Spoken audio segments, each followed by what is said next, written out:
Hello everyone, I am just double checking to make sure that I am actually live on my YouTube channel, which apparently I am currently signed out of. I guess I can actually go on here. There we go. Alright, it says that I am live. So we got a different setup today because we are actually going to be working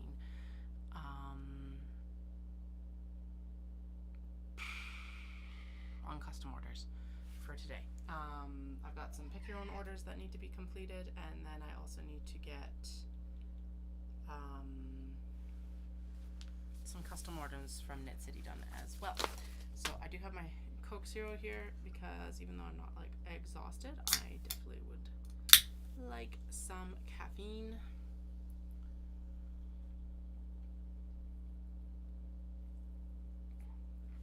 As you can see from the actual camera over here as well, it's very likely that the cat is going to actually bump the camera and totally be in the way. Apparently. Okay. Oh, handsome boy. Well, it's a good thing he is pretty. Okay. I always keep a window open so that I can actually chat to you guys. And we're just going to split the screen here, kind of. There we go. So I know it's been a couple weeks since I've done one of these. But hopefully I can get back into the groove of it all. So it will be a chatty stream, so if you have any questions, feel free to ask them in the chat. Let's just jump right into it. A few of these I do already have cut and ready to go. These ones are the ones that I mostly received at or during Knit City. I actually received a custom order on like the Saturday of Knit City. I was like, I hope I have that fabric still in stock, because I was supposed to cancel the pick your own orders and I totally forgot to actually take them off my online store. So we're gonna start with the pick your own order that is the oldest. This one has been cut, I'm pretty sure. It's just that the fabric is out in the actual living room, and I do actually want to see how many viewers I have. One moment here. Hello.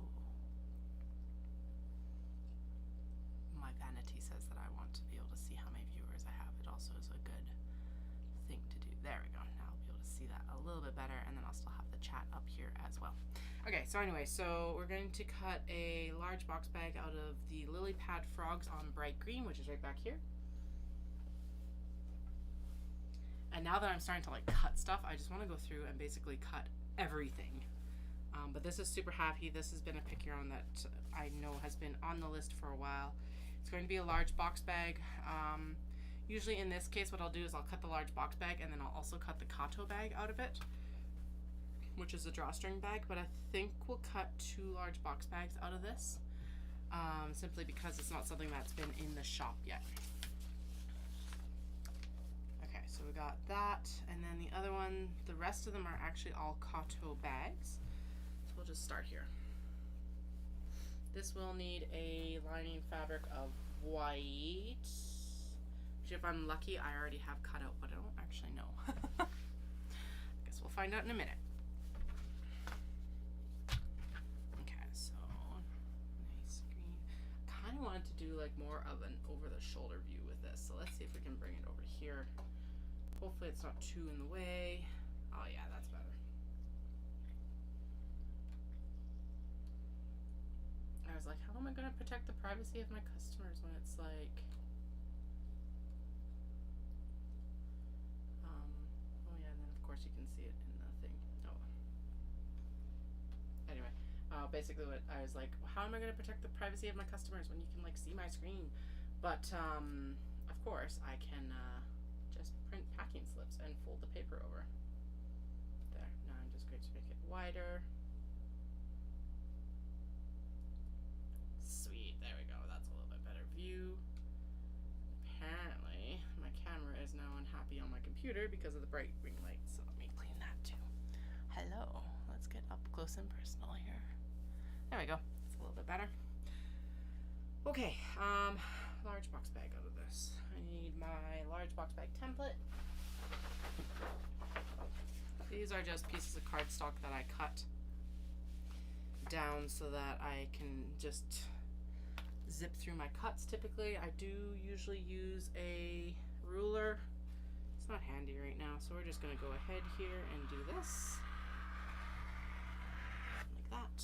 And then the large box bags also get a handle, which typically I do actually cut at the same time right then, but I forgot, and that's okay. I do need my ruler for this. I will be right back.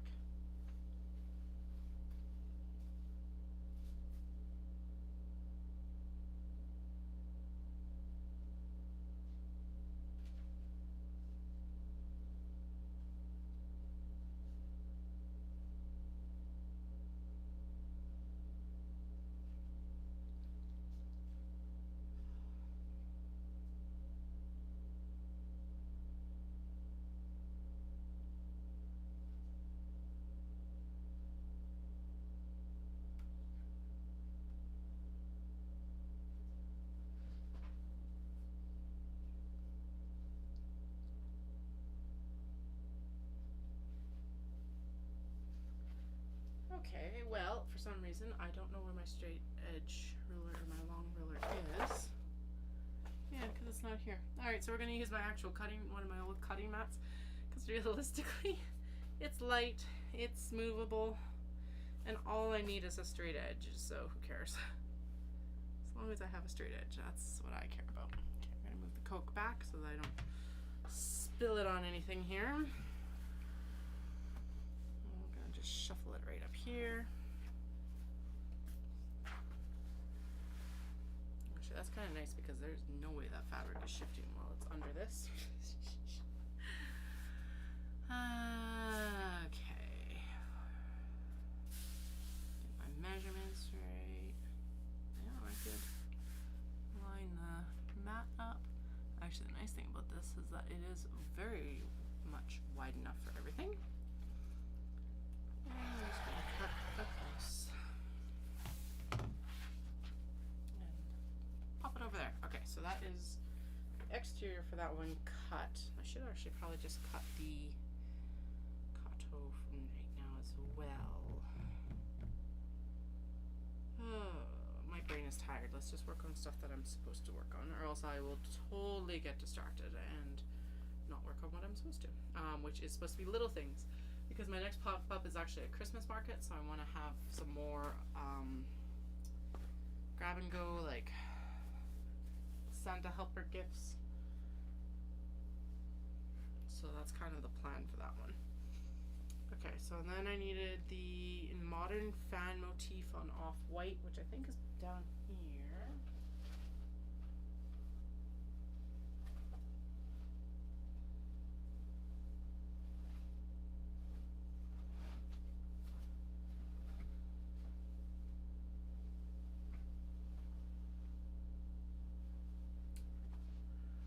Oh, but these grumpy boys need to come with me.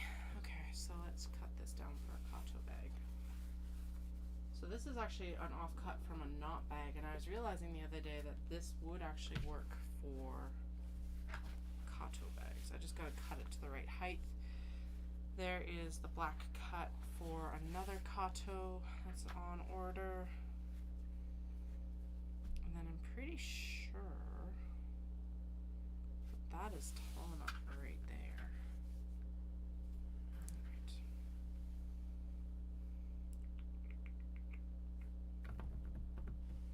I know that they're a little bit tall when I make them from like the large box bag cuts, but basically do this, and then the other side is the drawstring.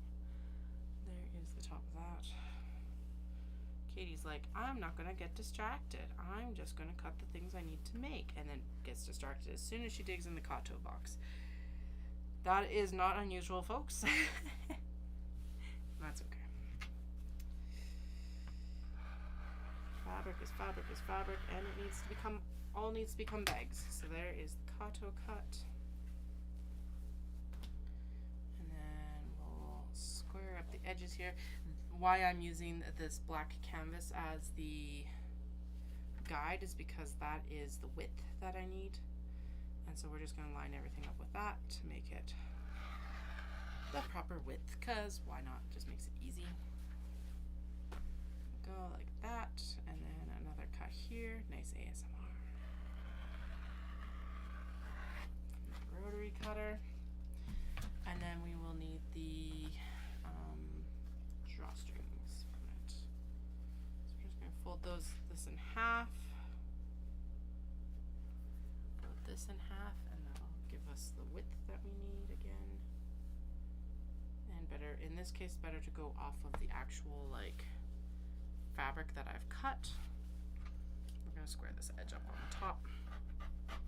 Like I said, typically I do get the Kato bags out of the large box bag cut right now. But there is a little bit extra compared to what the pattern calls for, so that's fine to do that. Oh, we're fine. Okay. It's just like if there's a lot of excess, then I'm able to like trim it up and have more length, kind of. Okay, so there is the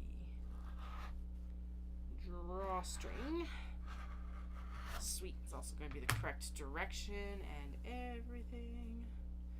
Alright, and then we are going to trim off like a half inch here. Super scientific on this cut. Here we go. Yeah, because then that'll be perfect once it gets all done. And then this will probably become... I could actually do wristlets out of this quite nicely, so let's do that. Square it up on the short edges here. Like that. So my studio right now is an absolute complete disaster. That's partly why it took me a little bit longer to get on tonight, is because I was like looking at it and I'm like, oh, I need to be able to clear a spot so that I'm not like tripping over stuff when we do actually move over to the sewing machine. I was just like, this is a disgrace in here. But so if you've been following for a while, this is the same old song and dance basically. Yes, I need to change my rotary blade. Anyway, same old song and dance of I need to, like, the studio is in a constant shift right now. And so I'm tidying up still from Knit City, and it's just a disaster right now. What am I gonna say? I tried to, but my kids also just were not cooperating last week, and I haven't had the time to come down by myself. This is actually some of the first time I've gotten, even this week, to come down and work by myself. So working with kids around can be demoralizing sometimes, because it's like you tidy something up and then they like just destroy it. Sorry, I keep looking over here because I actually need more fabric. That's why I'm not talking directly to the microphone exactly. Okay, we need all of these, and then, okay, so that one, that's a pocket that's going to go with those pups. We do have more of that fabric, so I'm not worried about it. Okay, so the one needed to be, so the one is the Sassy Cat Wisteria Aqua. And they wanted it the same length as a big bag and the width of a Kato with the drawstring, because they like the drawstring setup. I just emailed and asked about the pockets, and they said they want pockets. This one is going to be just cats, ivory, Kato, and it's going to be all black. So it's like black base, black leather, black little D-rings and everything like that. Let's start with this one. So we're going to do it minus a base. And she wanted a thinner base as far as I know too. I think this is the right width. So let's just double check this here. Flynn's all like, I am totally on board with the fact that you are downstairs working tonight. Okay, this is too small, quite like too much. That is actually intended for a different project. So we're going to need to cut it from the actual canvas that the cat is sleeping on, because of course he's sleeping on it. We're going to pilfer the canvas for that one. Okay, what do we have in here that's not finished? Birds, that would be good to finish. Fuji would also be good to finish. And then it looks like, okay, so there's their drawstring channels. There's some pockets for them, so they might just need lining fabric.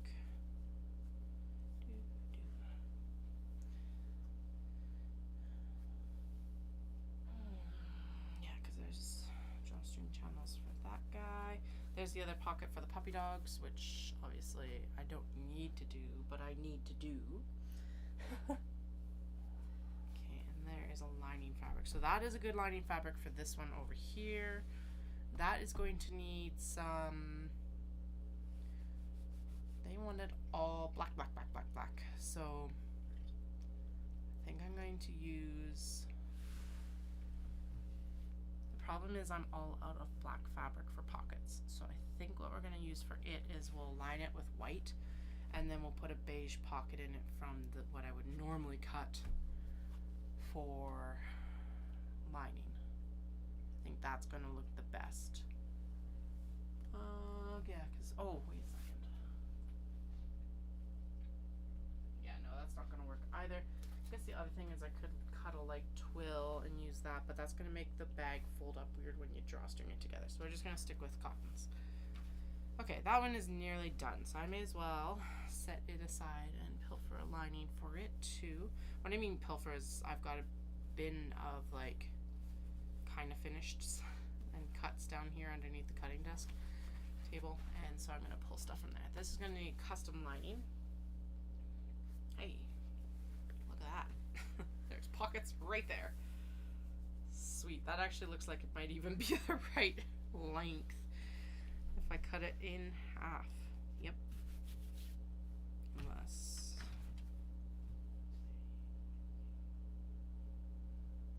okay, yeah, because there's the width and there is the height. Awesome. Okay, so there is that bag's pockets. And then here is the lining piece that we can use for that pop fabric. This one right here.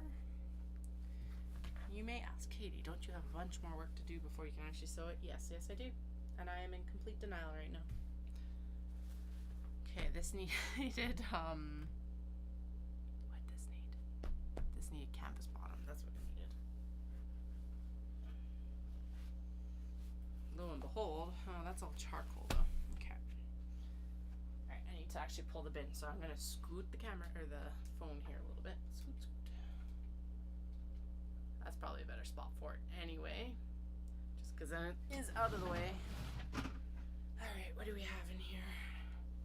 So I did go through and I actually sorted a bunch more fabrics into like what can be Kato. So we're gonna have some Royal Cat joining us soon. We're gonna have some Shiba Inu that travels Japan. Super cute. I do still need to put in an order for navy, but I think navy would look very stunning on that bottom. We got some half-finished stuff. It looks like we may not have any black canvas bottom, so I might actually have to cut black canvas bottom. Yep, okay, sweet, that works. That's fine. Okay, there is a bag that's nearly finished, so we may as well finish it as long as it has drawstring channels. Hello. It doesn't. Is there any down here? Ooh. Oh, okay, so that's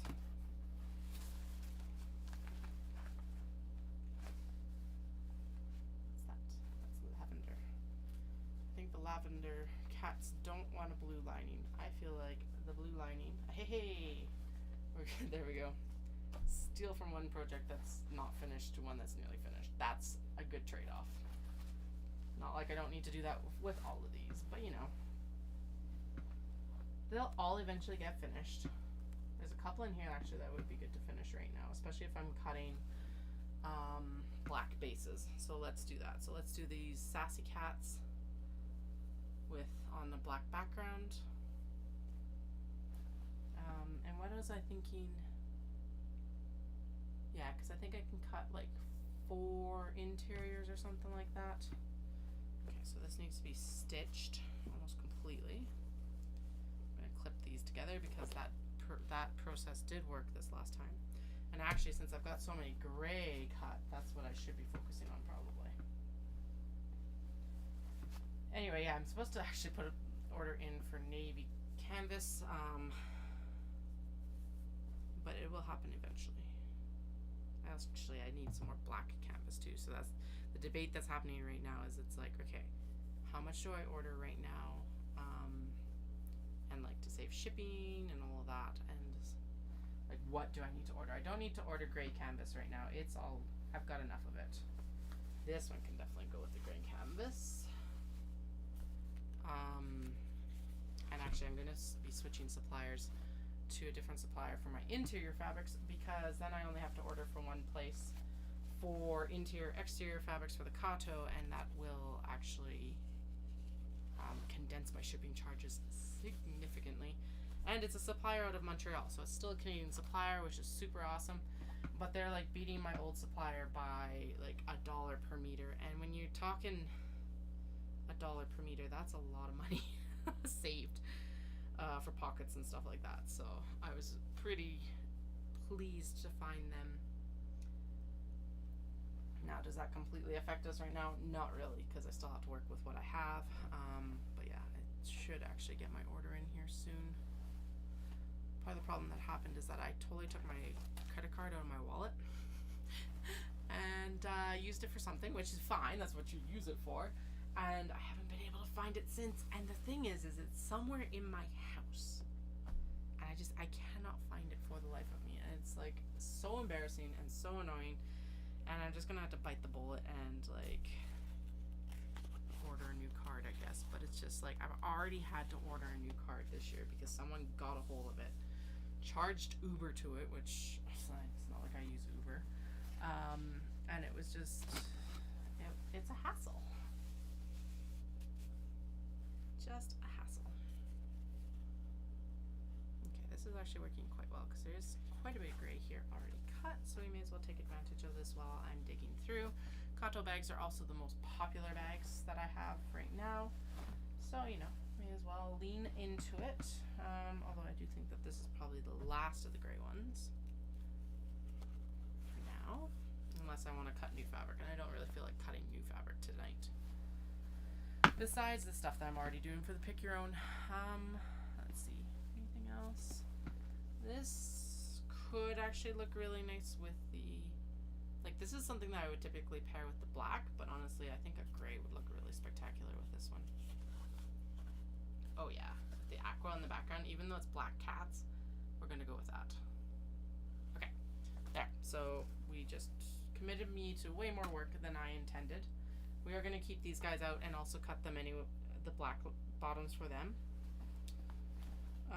Simply because, oh here, this one should go with a gray bottom as well. More cats. That'll go well with the gray bottom too. Anyway, I'm gonna keep a few out that need black bottoms because hey, since I'm already cutting black bottoms, I may as well also do a few others while I'm at it. Here's the thing, I gotta keep a better rotating stock this year of Kato and stuff because I'm trying not to like have give myself quite so insane of like a show season this year. Hopefully, I say that now. It's probably not gonna work that way. That's just how it goes because it's like, yeah, you never know exactly what's going to be super popular either. So sometimes it's just like, who knows? I'm going to actually shrink this a bit. My camera, my face in picture, and move it up so that you can admire the cat. If you guys have any questions, please feel free to throw them in the chat. Right now I'm just cutting bags for pick your own and custom orders that I've been receiving. And yeah, I work with Japanese fabrics. I go over and I purchase the fabrics in Japan, and then I come back and I make all the bags in my studio in Cochrane, Alberta. Right now we are signing myself up for more work than I intended tonight, but that's okay because that's just the name of the game. And we're basically, I just went through the box of almost finished or the cuts that I've already done for Kato drawstring bags because I figure I may as well, it's one of the most popular makes that I have right now, and since I'm already making some others, I may as well go through and just lean into it. So we just paired up a couple things. There's some more prep work to do for a lot of this, like obviously this needs to be ironed. It has been like stored for a while, so it needs to go under the iron. This one does as well, and we need to actually iron it and then adhere some that's tough. Interfacing. So it's got more body and stand and everything like that. That is obviously one of the ones that's going to get a black thing bottom. Okay, right, and then this one that's over here. Okay, so these are all matched up, and then these guys at the bottom, everything just needs an iron, so I don't know why I'm splitting it. Oh my goodness. It has been, I don't know, this October's been a rough month. Like, just mentally, it has been, well, for obvious reasons, it's been rough, and it's been a lot more rough for other folks than it has been for me too, so that's for sure. But I am highly distractible right now, which is not really anything new, but it's not fun. Those, I'm gonna iron those again as well. But yeah, who knows? Okay, let's see. So that is a black cut right there. This is a large box bag for a pick your own order that I had earlier in the summer. There's a couple that I've already cut and are basically nearly done. I just didn't get them finished before Knit City. Now this is, I know for this one, so this is basically an extended kato. They want it the same height as the big bag, but given that we're also changing up the big bag and how it's constructed, we're going to end up with a little bit of a canvas bottom on it anyway. It actually is a really nice lean into what I'm doing with the big bag, or going to start doing with the big bags more often. But the request was also that it was a little bit skinnier than what I put on the kato typically. So this is currently the cut. Hi buddy, you are 100% in the way. Thank you. Oh, there's my ruler. I was looking for that at the beginning of the stream.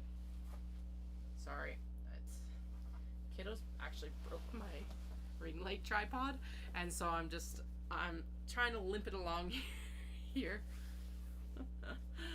I don't know how much longer it's going to be able to be limped, but we'll see. We'll make it work as long as we can.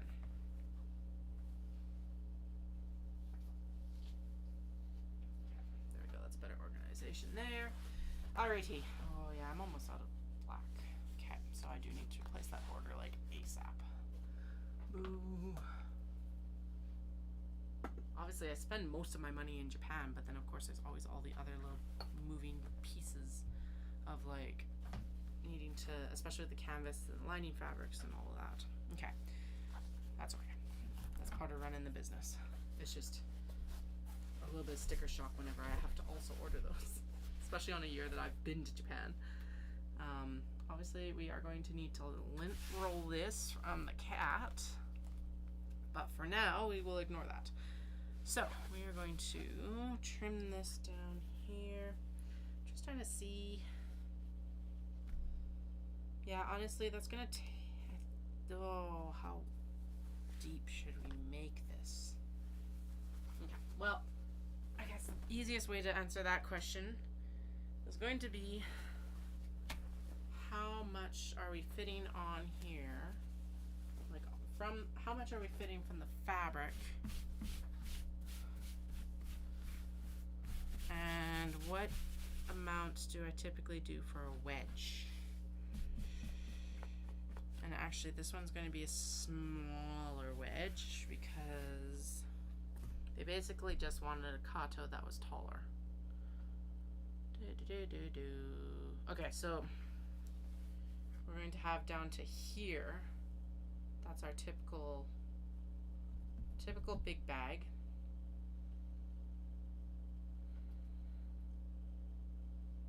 And then the wedge will be here.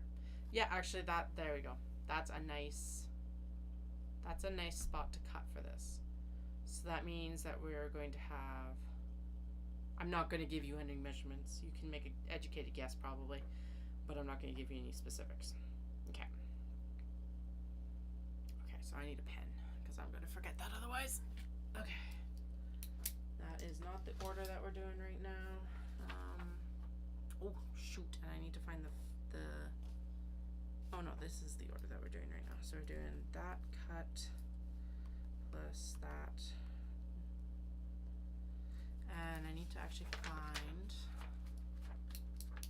okay, I'm gonna need one more cut from the gray, and I need to find the fans fabric before I forget as well. Okay, so this is the width that we need, and then this is the depth that we need. That doesn't need to be out anymore. Goes back on the shelf for now. All right, we're just going to count down. That's squared up there, more or less. Good enough. Okay. Sometimes that's all it needs to be, is good enough. I'm going to twitch it just a little bit further. I should actually cut a big bag out of this as well and make a big bag from it. Okay, square it up a little bit better this way and that way. So the most recent thing I don't know how I stumbled on this. I stumbled on a guy who does like self-funded first and business class reviews for flights, and now I'm like daydreaming about doing business class to Japan eventually.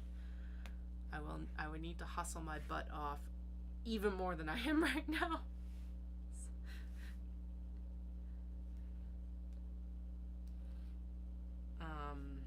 Yeah, it's interesting. Although it has convinced me that we probably should get an Aeroplan program going. I already collect Aeroplan points because honestly, they've been who I've actually flown to Japan with the most.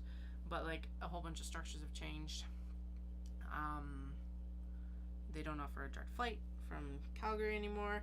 So we're like, okay, well, we'll start using WestJet. But WestJet is so expensive. And I know you're going to pay more for a direct flight. But like this is nearly too restrictive. I don't know. It's a lot of money. And so like we're just looking at it, I think it's like we're going to need to figure out something different. I don't know. Man, I love the wisteria on this fabric. I think like I really love all the colorways of this one, but I think the pink on this one in particular is my absolute favorite. It is spectacular. Alright, so I don't normally do, this is not normally a fabric that I put on a kato because again, it's a really fussy cut fabric. You don't get as much of the actual like print as I would like. But since this is a custom order, I am going to fussy cut a little bit more, which creates more fabric wastage. This is why I don't normally do this for this size. Actually, I just realized it might be better to do this for the big bag. What am I cutting off? Okay, let's see. Realistically, you're getting the same print on both sides, and I don't think you're losing much if I just fussy cut in the middle. Nah. Okay, so I'll fussy cut in the middle, and then I'll just make the drawstrings out of the stuff that I cut off, which is fine too. Like this. Then we're gonna make sure that this guy gets in the middle. And actually what I might do, I shift it here for this side. I like having,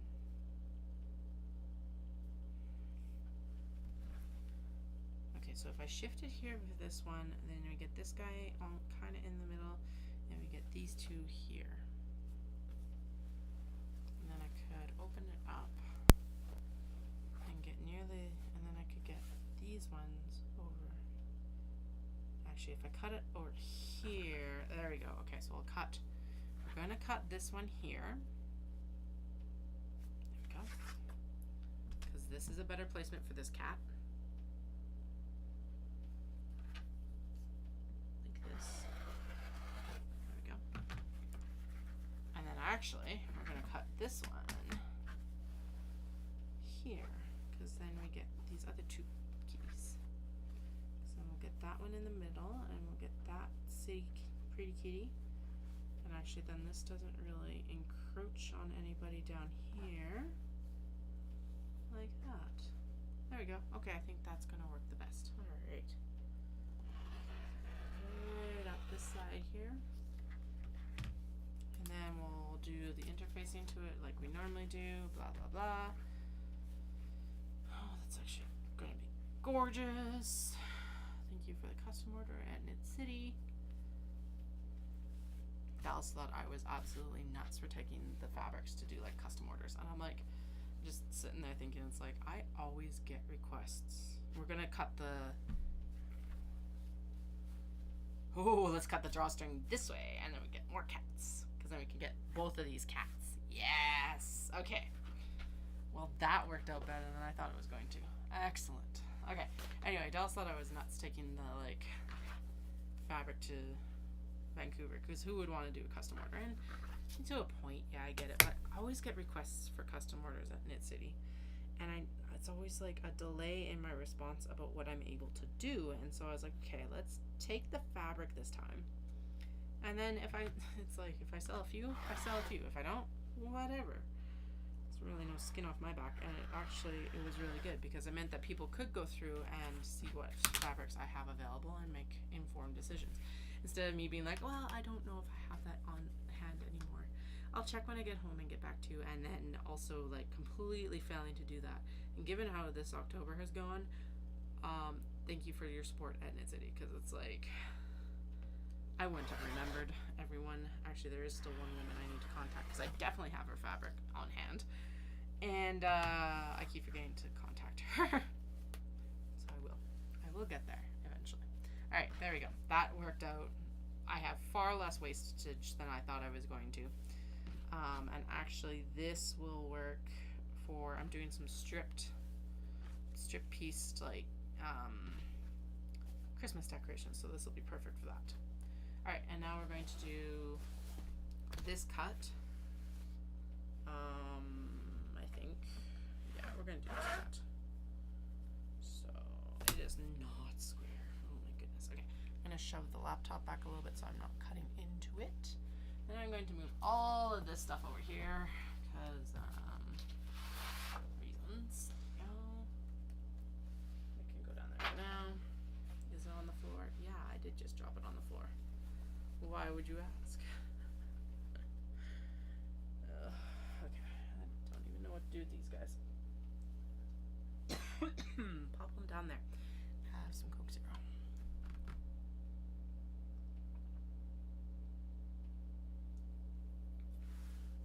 Kiddos are getting super excited for Halloween. It's awesome. We got pumpkins to carve tomorrow, which will be fun. Seems to be one of those activities though that always sounds more fun than it actually is. We were supposed to do it today, and neither of us had the bandwidth to do it. So tomorrow it is, and that's fine as long as they're done before Halloween.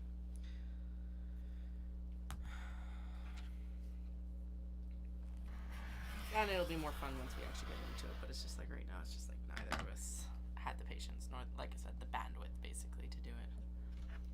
Alright. There we go. That goes in the bag for my friend, because she is taking my scraps to make things with, and it's awesome. Alright, so this is going to be an extremely skinny bottom.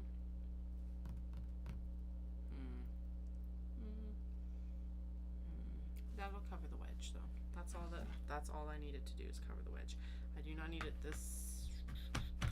We are going to cut it from here across, actually, now that I think about it. And then we will cut it to the width that we need, because at least this way, width, depth, whatever you want to call it, because I'm pretty sure this is actually the size that I might need.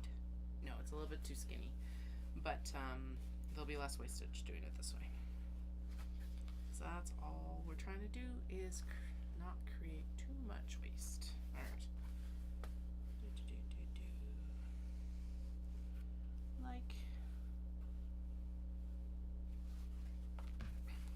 Okay, so we're gonna cut here because that's the width. Because we use this for the width. Because this is the width of the Kato bags.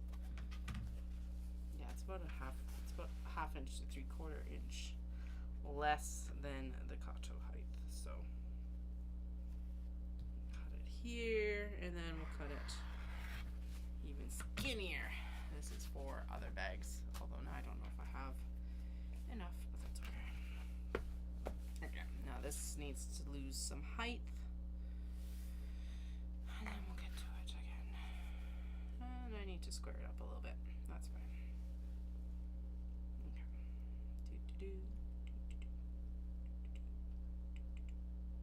Actually, we'll sew it and then we'll square it up. Yeah, that's the better decision. Okay, but we will make it less tall. Although now I'm thinking of that and I'm like, should I make it less tall or should I sew it together first and then make it less tall?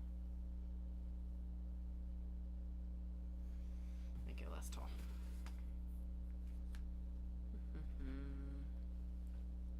There's the actual line that I need. We're gonna leave, okay, so I made my measurement, but I'm gonna leave myself an extra 1/2 inch for seam allowance, because I didn't account for that. And there we go. Alright, so there's the skinny bottom for this Kato extended Kato. That is the black for the Just Cats. This, I don't want to be a hoarder. Alright, let's see. Now all we need to do, Just Cats. We're going to do 2 of these at once. I'm going to just make the other one different. This is going to be another one that's going to get a different gray bottom. I need to find the fans. Remind me in like, once I finish cutting this, I need to find the fans. And sorry, there's texts here I should check just to make sure. Oh, okay. Babies are looking for popcorn. They are just, it has been a day with them, and actually it's been a few days with them of just insane, I don't know, crankiness. Is that like going into a full moon or something like that? Like, I don't know. What's going on? Alright, so let's get this one cut. So this is where the large box bag cut comes in, and then I cut it down from the large box bag size. And we'll do the same with the other ones that I pulled earlier. We're just going to, I just realized given that I only need to do one, I'm not actually cutting more black fabric right now, so I should just pull this Kato for now. Since I'm only, like, this one already has a black base. Oh, well, let's iron them and then I'll still have them ready to go for the next round of cuts that I'm going to do. Because like I said, what I want to be focusing on is I want to get the pick your own and customs done, and then I want to do the, I need to be doing stuff like small Santa helper stuff and stocking stuffers and things.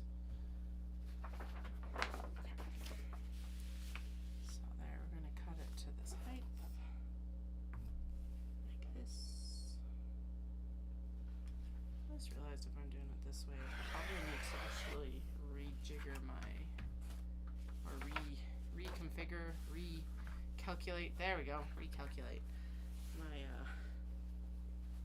inventory schedule.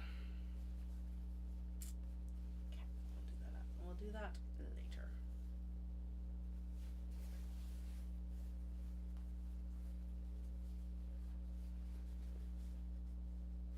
Okay. Go. Now, I guess the next step is we're also going to need like leather handles for all of these, which might mean I think I might need to cut down some more leather. I'll figure that out in a minute. I need fans here in a moment. I wonder if I stuck it back in. There it is. Haha. Okay, so there's the fans. That's going to become one of the pick your own orders as well. Right, so we do need to cut more black because I need more black for them. Okay. Alrighty, so this needs to be folded down. And then it needs to be cut to the right width. This one was easy because the customer just went, I want all black. And I went, alright, we can do that. And then that should be good. That is more than good. Sweet. Okay, actually I need to fold it the other way so that we do cut the selvage off. This is super cute fabric. I don't know why I didn't work with it before Knit City. It just didn't happen. Now that we're done Knit City, I totally can. Okay. There we go. We're going to cut it down right here. Like that. And then we're going to square up to that line. ASMR rotary. When the rotary cutter is working, it is working, and it sounds so good. And actually, I should start cutting this way because it's a little bit nicer on my hand, especially when I'm doing a lot of cuts. That's the sort of strip that's going to my friend to stuff her amigurumi with. This will be cut in half half again, so we'll do that right now. This needs to be cut in half and then interfaced. Yeah, I decided that it was better to interface it individually. It seemed to adhere better. I don't know why. Alright, what is your... How wide are you? You're actually just over the amount that we need. So we're going to do this, and then we're going to scoot like this. There we go.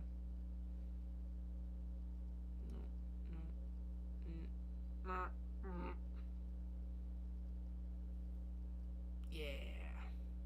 There we go. Alrighty, so we're gonna cut drawstring channels. There we go. And like I said, I'm going to do this. I'm going to make 2 of these. Yes, one is a custom order, but what I'm going to do to mix up the second one is the second one's going to basically get a gray bottom and like just make it a little bit different.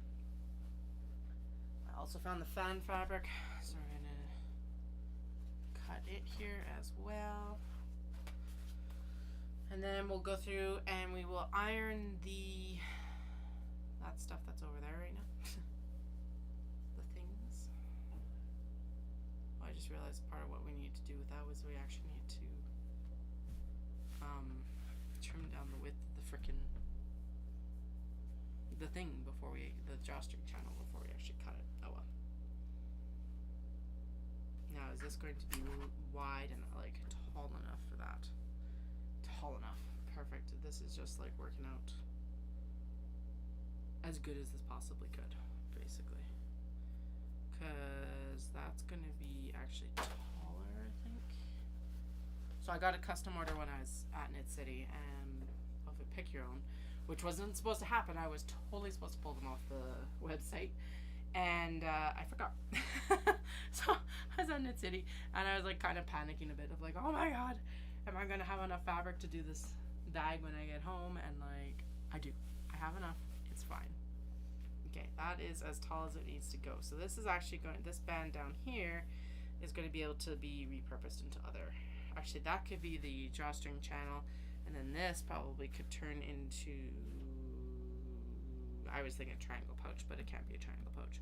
But it could be notions pouches and stuff like that instead. So let's trim down the width first. Like this. And this. That's the width. It's supposed to be right there. Like that. This canvas is a little bit wide. And that's fine. I prefer it a little bit wide and cutting it down than being too skinny and narrow. So now we have this cut that we can use for something else later on. It is an odd dimension. I am bringing in some planner, or not, actually that would make a really cute planner pouch. So maybe that's exactly what it's going to go towards. I was about to say, I'm like, I've got some really cute pencil pouches that I'm going to be making that aren't planner pouches. But honestly, that probably could make both a planner pouch and one of the little pencil pouches, which I can show you in a couple minutes here when we move out of this room. Because there's also, this piece is going to become, that's right, that's going to become the drawstring so that they run the same direction. Since it's the direction of fabric.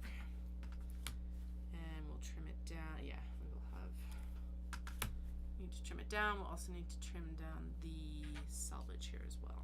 So here's the drawstring channel. Saw that was crooked. No, you didn't. Like I said, sometimes it's just gotta be good enough. Just gotta keep going. Okay, and then these strips will go into the, they're gonna go to me instead of my friend, because I can put those into like quilt as you go pieced, crazy quilt pieces that I'm trying to use for, I'm trying to actually do some Christmas decorations this year, or Christmas tree stuff. So we're going to see if we can do that. Alright, so we're going to scoot the drawstring over a little bit just so we have enough that like it's for sure going to fold up enough that it's not interfering when I sew up the side seams. It needs a canvas bottom. We've already got the canvas bottom. These pieces are going to go to my friend because that is too small for me to work with, or I don't want to work with that small. Okay, so so there's that one done. And then we need to do,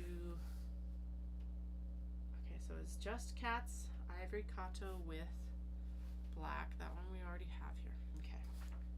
So we're going to check, okay, we need the leather handle, black wedded beam, and the interfacing. So I need some shears because the next thing we actually need to do is cut these down. Yeah, the next thing we need to do is cut these down and get the interfacing rolling, and then we're actually going to iron those other pieces, and then we'll cut the canvas for the rest of the ones that I added for myself, because you know, can't just stop at what I'm currently doing. Okay, give me 2 seconds. I'm gonna go grab some shears.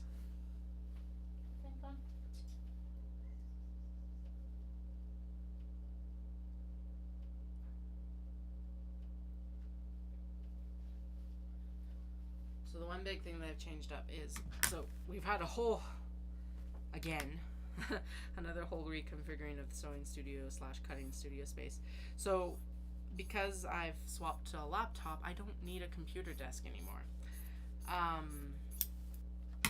So it's just kind of a wasted space back in the corner for me, really. And so what I did is I actually, and I needed a bigger space in the sewing or the cutting studio here to be able to walk around the table easier. Fair enough, right? So what I did was I cleared out my yarn stash from the closet that's behind you guys. You can actually see it in the big video. The closet doors there we used to hold my yarn. Because when we moved into this place last year, basically I lost what was my old office space, which became the yarn room. It was actually where my business really took off. And then we moved it into the basement, but I lost that space that had been storing my yarn, basically. It was a craft room that I never used. So not an actual loss of space, but a loss of storage for sure. Holy.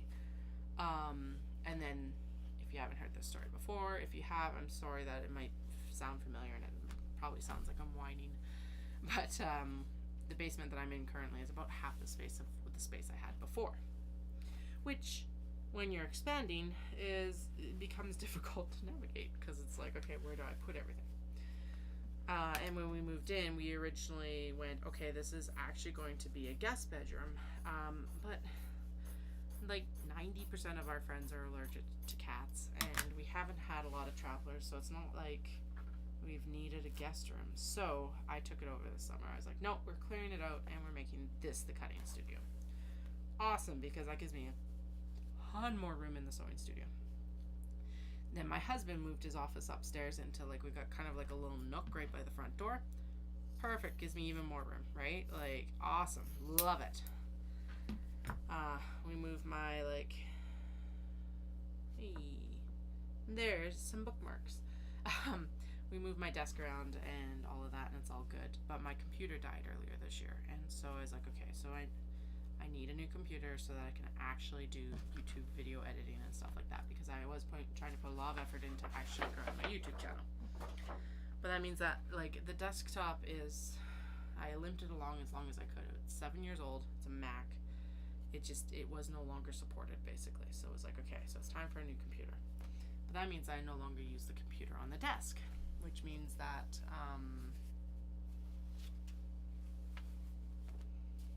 I was able to move it out, and it actually opened it up a lot. So I moved the sewing machine over there. And given that I'm already in, like, studio, like, it's supposed to be studio tidying season because I'm done Knit City, but I still have more shows, so it's like I'm caught in this weird limbo of, like, I need to tidy up the studio, but I also need it operating so that we can actually get shows ready to go.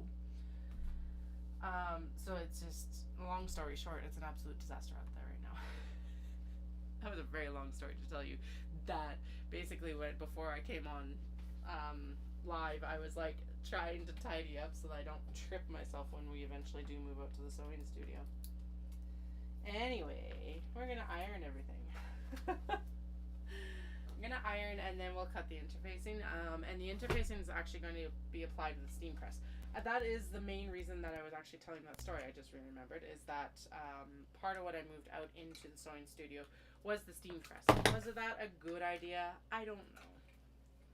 It might actually need to come back in here and like live on the ironing table, which I'm actually going to swivel to show you right now. I did upgrade my ironing table.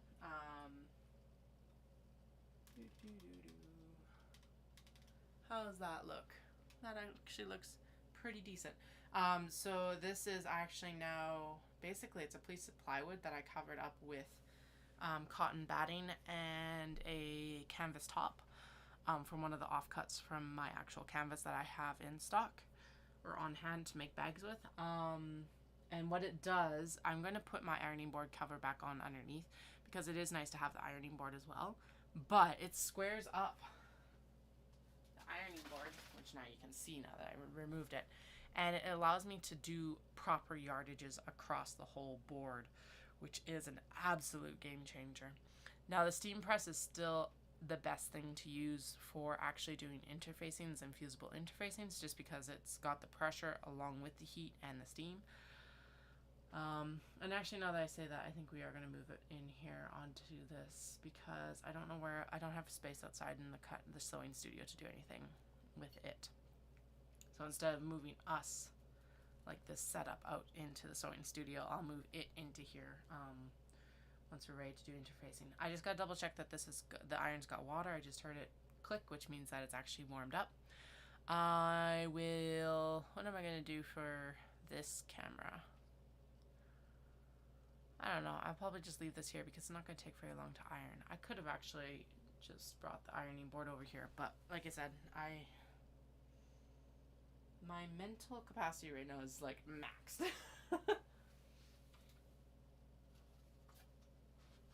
Okay.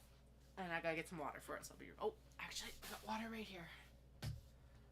If you use water for your ironing or ironing at any time, I find these spray bottles, I got them at Walmart. They're plant misters. And I find that the opening on it is the best one for actually pouring water into the frickin' reservoir. I don't like taking it to actually fill it up in the sink and stuff like that. So this works awesome, especially when you don't have access to water right in your space. It can kind of be daunting sometimes to have to take it up and downstairs constantly to fill it. Thankfully, I now have a washroom right outside the sewing studio, so I'm just going to fill this in the washroom. Yeah, I'm going to fill this anyway. We're going to fill the iron, then we're going to fill this, just so I have it. I'm like, the ring light is in the way of it. Alright, so we just, actually, you probably can see this if I do this at the right angle. So, pop open the iron right here. And then the reservoir, and then actually this is perfect. So you still can't fill it that fast, but it's a lot better. I find that I don't end up spilling as much of it and stuff like that. Okay, we're gonna work with that amount and see if that's enough to get through this yardage that I have here. We'll see. Alright, and then this does need an iron. Okay, that doesn't need an iron because it doesn't. These all need an iron. That doesn't, but we've got it here anyway, just because it was stored out of the way easily that way. Now, am I going to fit, or should I swivel the camera? Okay, I am sorry for this. I'm going to swivel the camera onto the other end because it is going to be easier for me to fit in. It's kind of like my booth design. I never actually planned space for myself, which is so dumb. Because it's like, you have to be in the space with your product as well, but you know, I always like to make or take as much space as I can for my product. Alright, there we go. That works. Alright, let's see how it's looking here. 1 second. If you are not joining me, or if you're joining me for the first time, my kiddos have broken my ring light tripod. So it is not the steadiest thing anymore. But hey, now you can actually see it. So I'm going to be over here. You may not be able to hear me very well on the mic. I don't know. I'm still learning this mic. But you'll obviously be able to see me ironing. So you'll know when I'm done. It's not going to take that long.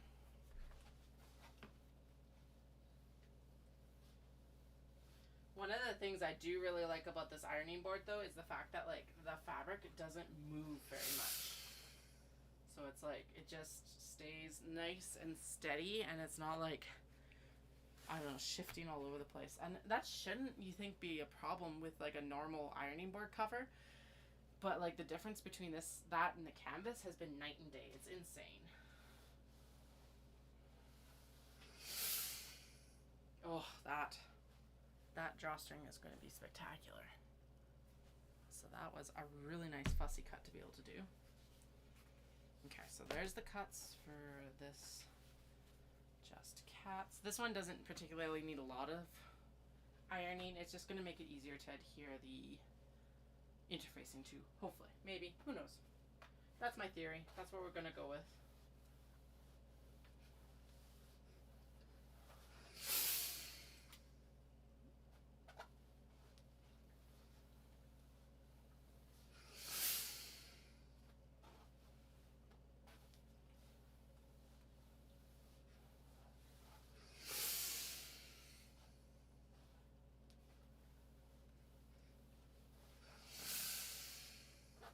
Fabric's really interesting because it's actually a little bit thicker, which is nice and does make it a little bit different to sew as well.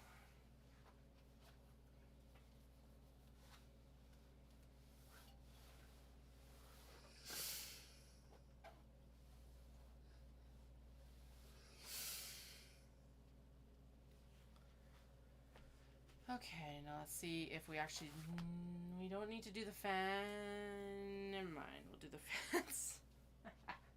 Now, do I normally suggest that you iron from the right side? No! I don't know why I'm even doing it, but I don't feel like peeling them apart, I think, is the big thing. Don't iron your fabrics from the front like I am. Please do as I say, not as I do. I just realized, I'm like, I don't even know why I'm doing it from the front. I shouldn't be. But I am. Rebellion. I don't even have anything to rebel against. Okay. This is going back with the fabric that I cut it from, because we'll do more small box bags and stuff from the frog fabric later. And that just communicates to me that I already have handles cut. Now, do I typically iron out my large box bag cuts? No, but we're doing this right now because I will need to apply interfacing to it. And I do think that it's going to make it a little bit easier to apply the interfacing to it. Typically, this right now would be cut down for Kato bags. Again, I'm not going to do it. I've already signed myself up for more than enough with the Kato bags.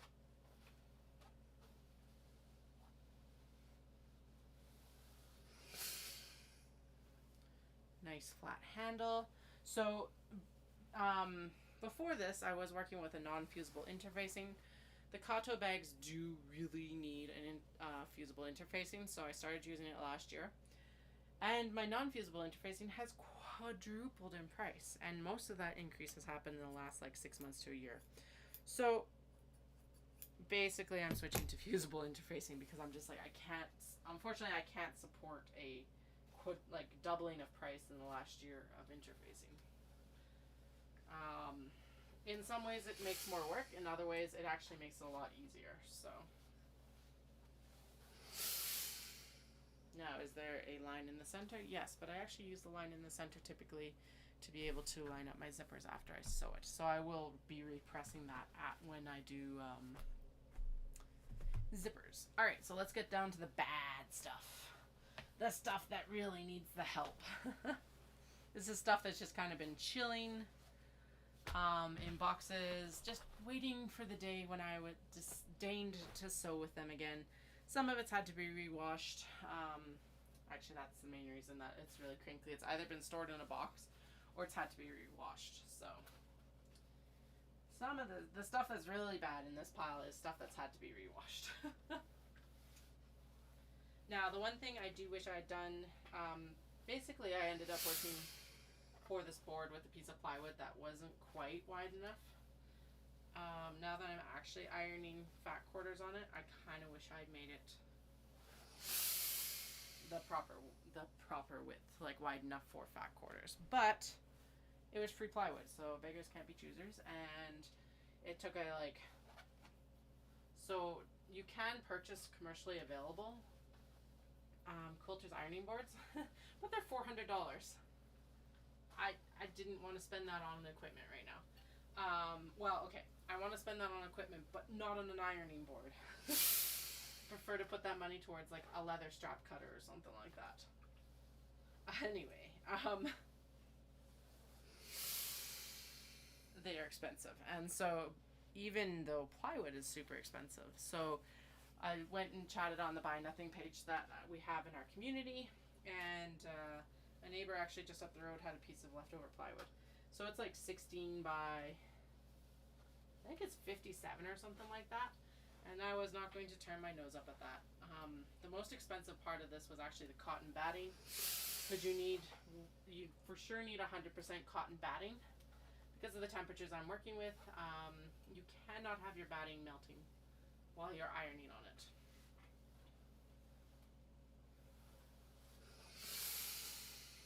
But anyway, being able to get the secondhand piece of like plywood and then batting and staples and the canvas probably brought it to a total of like a $75 project versus a $200 to $400 project. So I'm very pleased that with that, and then I am also extremely pleased with how well it is working as well. Like I ironed some yardages on it the other day, and it was insane how much faster it went.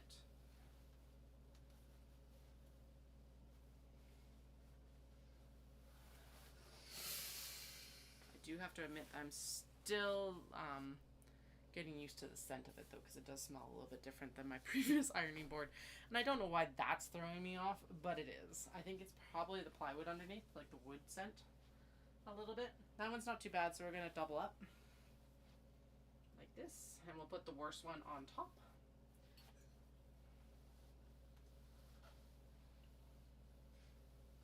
Now, if you're like Katie, these aren't new fabrics. No, they aren't. These fabrics have been around for a while.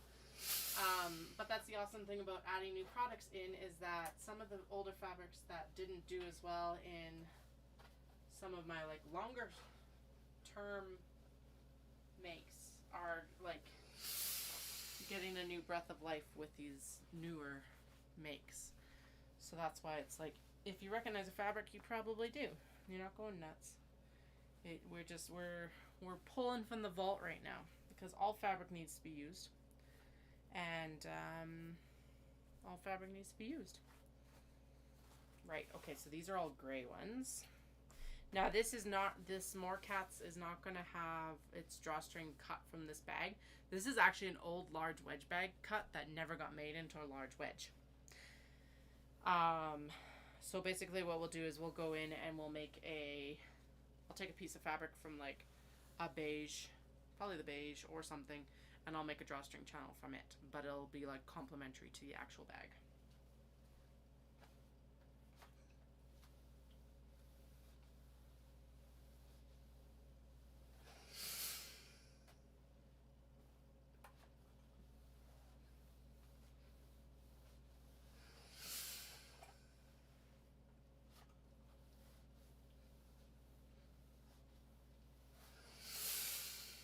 One of the things I did think that I'd have to do actually with this ironing board that turned out not to have to happen is I did think I was going to have to actually like bolt it down to the table legs. Now, would that actually make it more secure? 100%. But it's also not going anywhere right now. So it's basically just staying on top of my old ironing board legs. One of the things I am going to do is I am going to, like, if you were here earlier, I'm going to pop the ironing board cover back on. And then I can just take this board on and off as I need it. And then I can also collapse the ironing board still, which will be super helpful. All right.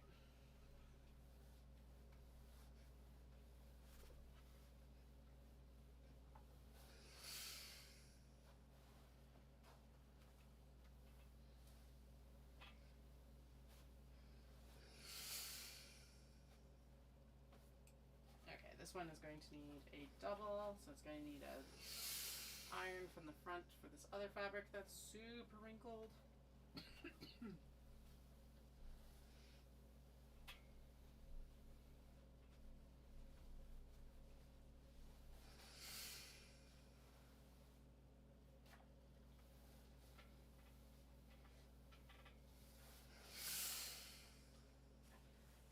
go. That is all of them actually ironed.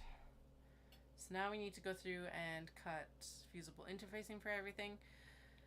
I actually just realized for the frogs that I do still have interfacing, old interfacing. So we'll just use the non-fusible for it. We are going to unplug here.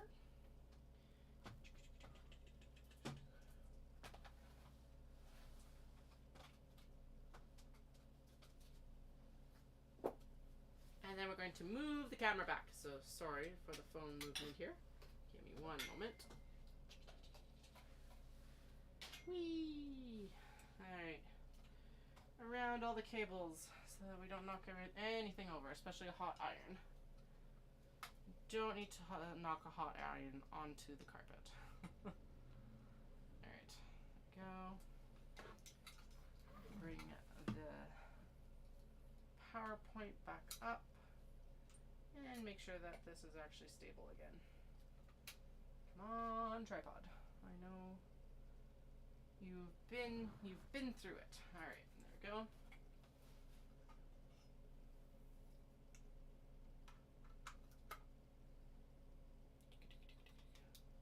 Straighten you out a little bit. All right. So actually, what we've got to do is we need to trim all the actual exterior fabrics down, like these guys, to the amounts that we need, and then we can go through and do the interfacing. Yeah, okay. I thought that I was going to get, I always think that I'm going to get more done, although granted I did actually add quite a bit of work on. Hi, Flynn. You can sit here, okay? You just got to be out of the way of the fabric. Oh, they're as bad as the kiddos. He has been super clingy, but he also hasn't been feeling well. So earlier this year, he actually got into one of my diabetic meds and ended up in the emergency vet for 3 nights, which is awesome. It's like, dude, that was an expensive vacation from the kids. Anyway, like if you needed a break, just let us know you need a break. But he's also had some skin stuff going on since then. So he's been back and forth to the vet and we've been dealing with it, but he's just been feeling super clingy and needy the past little bit. So poor cat. Buddy, I do need to work though. I'm sorry. Yeah, I know. So just so you know, your bags are coming from a smoke-free but cat-friendly household. Alright, so this has already got interfacing out there. So we're just gonna excuse me. Just gonna put it over there. This one needs a lining, okay? So it needs a lining and pockets actually. So we're going to ignore that one for now because it's not anywhere close to being done. This one needs a lining as well. Let's do this one because I feel like sewing Mount Fuji more. Okay. So that one needs a lining and there's its, okay. It's interfaced. Okay, so we're gonna actually pop it on the ironing board. That's gonna be the key for what just needs, like, I don't know, what stuff needs. Those are all special orders. Okay, so what are we doing? We're cutting down exteriors of the stuff that I added on to myself because can't not. And then we're gonna rematch up with what's here, which means I'm just gonna pull this and I'm gonna pop it with this bag here because we already know that that's gonna be that interface thing, and then those just all need interfacings and interiors. Okay, interfacing and interior. So it's gonna go on the other side of the iron here. Stay here. Interfacing and interiors. Actually, I will just pop it back here because they've already got their. Okay, there we go. Because that's already got. They all have their canvas. And then as we pair up these other ones and cut them down, then we'll put them over there too. Okay. And some of these need black canvas bottoms, which we'll figure out after we cut exteriors. Excuse me. That is a good reminder that I probably need to be wearing a mask while I'm cutting and sewing, actually. It's one of those things where it's like you don't really think of it until it's like kind of too late. And I'm thinking about it and I'm like, how much like fluff is floating in the air? I might need to be wearing a mask. Okay. We are actually going to pair up a few of these. Right. It's not selvage. It's like top of selvage to top of selvage sort of thing. Oh, apparently Royal Cats is really wide compared to Sheba. Alrighty. That's okay. We can work with that. Okay. Sassy Cat with cosmetics. So the other thing is that a lot of these cuts ended up being cut to this shape. They're what I consider the back cut for a product that's already been made. So like it could be a large box bag that's already been made or whatever. And for whatever reason, I no longer have a handle to match up to it. So that's where a lot of these cuts actually come from.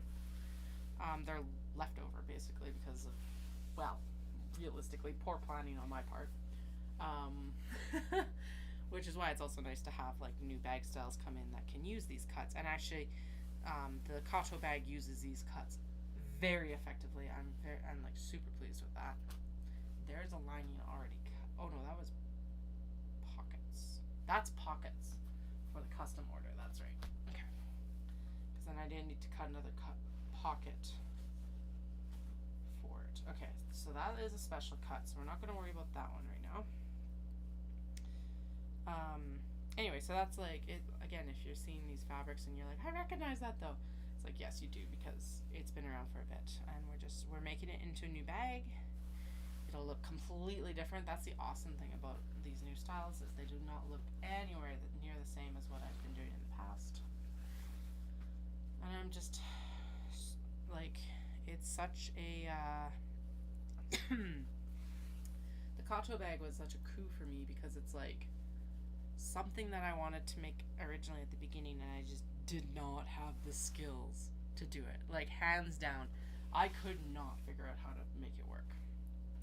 And so when I came back to it last summer, I was like so pleased that my skills had actually increased enough to be able to do the bag. It was just one of those moments of like, oh my goodness, that is like proof, so much proof of like just how much I had improved over a decade of sewing. A decade too. How have I been sewing for like that long? Alright, never mind. Oh no. That's gonna get too, that's probably already too thick actually for my rotary cutter. Whoops. Yeah, whatever. Okay, so we're gonna take the canvas bottom that we're gonna use here. We're gonna do one layer just so it's like if I do end up trimming it a little bit, I'll trim 2 pieces. That is about right anyway. I'm gonna trim it with a little bit extra because honestly it's better to have a little bit extra on the exterior and trim it down afterwards like that. Ooh, oh yeah, see I didn't quite make it through all those layers. So for this many layers I should be using a 60mm rotary cutter. All I own is 45mm, and so that's where there can be some problems sometimes. Some difficulties. But rotary cutters are expensive, and especially good quality rotary cutters. Although realistically, it is the blade that makes the quality of the rotary cutter, and not the like handle of the rotary cutter. So the other thing that I can do is I can actually do like more of a, I don't even know what you would call that. I've seen them use it with like pizza cutters though, so I guess a pizza cutter move. Whatever you want to call it. All right. Now we're gonna go in and we're gonna half all of these. We've already lined up the tops, so we're just gonna trim down these very convenient fold lines that we have without, hopefully, trimming the black canvas. All right, come on, shears. You know you can do it. We believe in you. All right, just about there. I'm actually super excited to see Royal Cat. That's going to make an absolutely spectacular Kato bag. Do I say that about like 95% of my fabrics? Yes. Do I say it about 100% of my fabrics? Usually. But you know, sometimes it's good to acknowledge it even if it's a given. Alright. Alright, now I know that I did say that the Shiba Inu should have a black bottom, but now I'm wondering if we can get away with the charcoal bottom. Yeah, it can be a charcoal as well. Sweet. I'm just wondering that because if I don't need to cut more canvas right now, it is awesome because I'm nearly out of black canvas. And there's a few other projects that could probably use it more. So the more black canvas I can use, the better. Okay. So it's gonna get black canvas. Oh, and Royal Cat cannot. Okay. So Royal Cat will for sure get black because high, black background, and actually Black Cat with cosmetics also will get black. Okay, that's fine. Sneaky Cat Florals is definitely gray. Actually, and then, okay, yeah, that's fine. It's like, wait, we're gonna need those, but it's okay. And then the pom-poms are gray as well. And that's fine. That's gonna look spectacular with those color tones. These ones always remind me of alpaca. I don't know why. Because it's not like alpaca are mint and pink, but you know. What comes to mind every time. And then we got a bunch of trains. Okay. Sweet. Alright, so those were definitely black, and then these were definitely all gray, so we won't worry about these guys. These can just pop back underneath. Make sure there's still 4 pieces there, which there is. And then this is one of the older fabrics. It was super popular, and then so I made as much as I could out of it, and now this is actually the last cut from a knot bag, which is it's insane what I'm able to make out of these knot bag cuts sometimes. Like ridiculous. Because typically I do end up putting them into triangle pouches and everything. But hey, if we can make a kato out of this, all the better.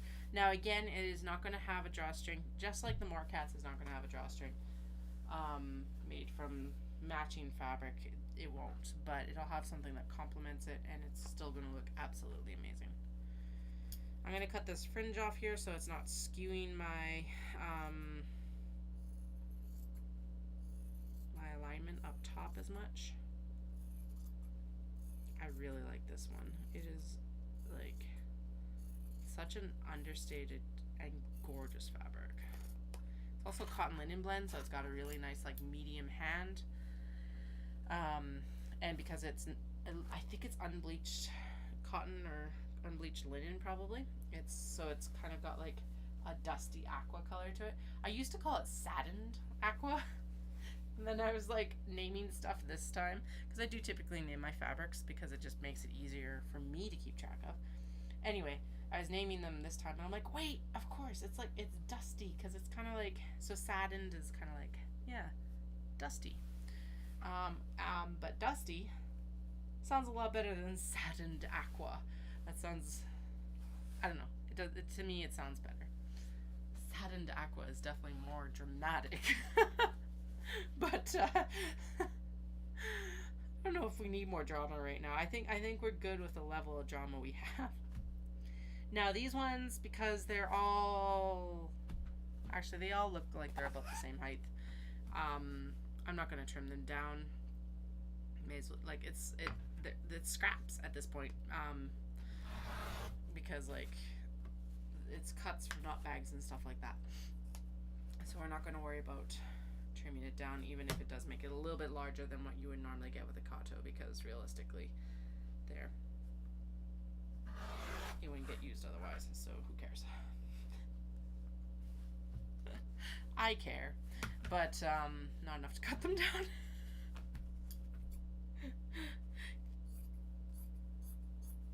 Besides, who doesn't want more of this black cat with cosmetics? Like seriously, who doesn't want more of this one? It's so cute. And they look both grumpy and not grumpy at the same time. Anyway, enjoy the dusty aqua, please, instead of saddened aqua. just realized we need to trim the drawstrings for the other bags. This one's also, okay, so this is a very precious fabric. It has been in stash for 7 years. So More Cats is one of the first fabrics that I bought when I started buying, like going to Japan with the purpose of buying fabric. So this is a historical artifact for Atelier Nekuzuki. This was purchased before Atelier Nekuzuki was Atelier Nekuzuki. I was probably still, what would I have been at that point?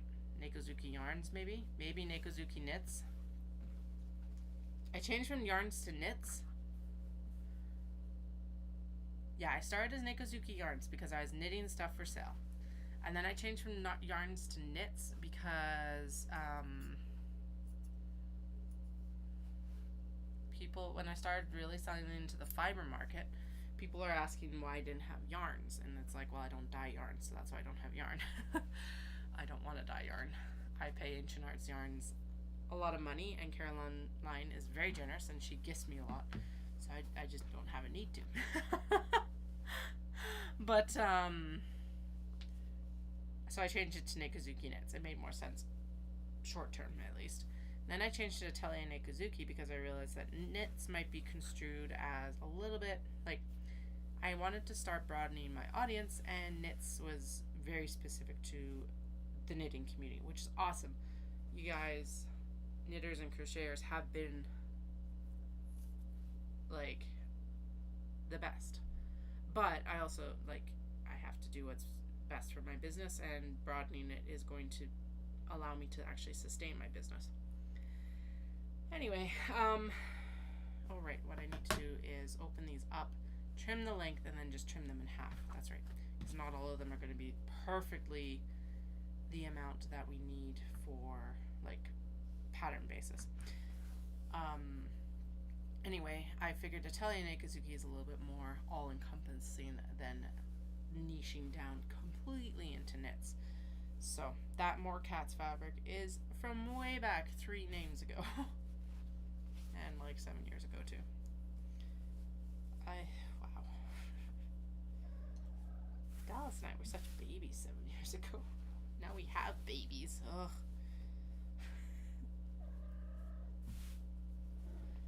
I don't know how that, well, I know how it works, but I don't know how that works.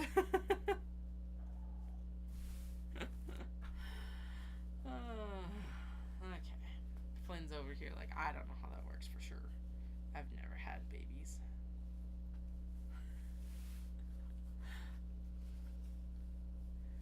Alright, there we go. Okay, so what we're doing right now is I'm lining everything up based on their selvages. This little, like, extra juice right here. And then we're going to cut it down to the width that we need for the bags. Minus a little bit because then they don't get caught in the seam very easily.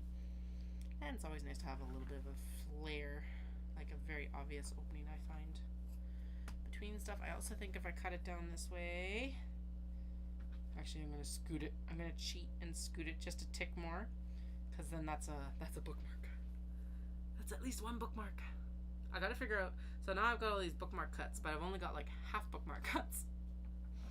So like this is enough to put on the back of a bookmark. So now I gotta figure, oh my goodness, look at that cat right there. That will make a really good fussy cat for a bookmark. Anyway, what I was gonna say is that I don't have enough though to do the, like, the front little triangle. So now I gotta figure out how I'm gonna scrap these together still.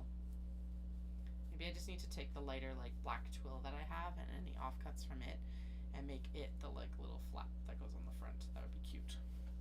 Anyway, that's a cute bookmark. Most of these are not big enough to be bookmarks, just that one. Actually, those two probably are. That one, those are definitely not. Yeah, those are all good. These are gonna go into Christmas tree scraps.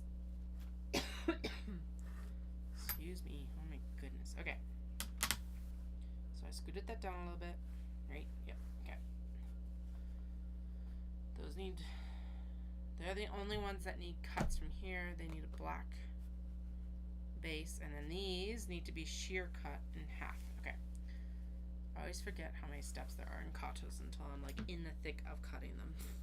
It's like, oh, right. These have a lot of moving parts.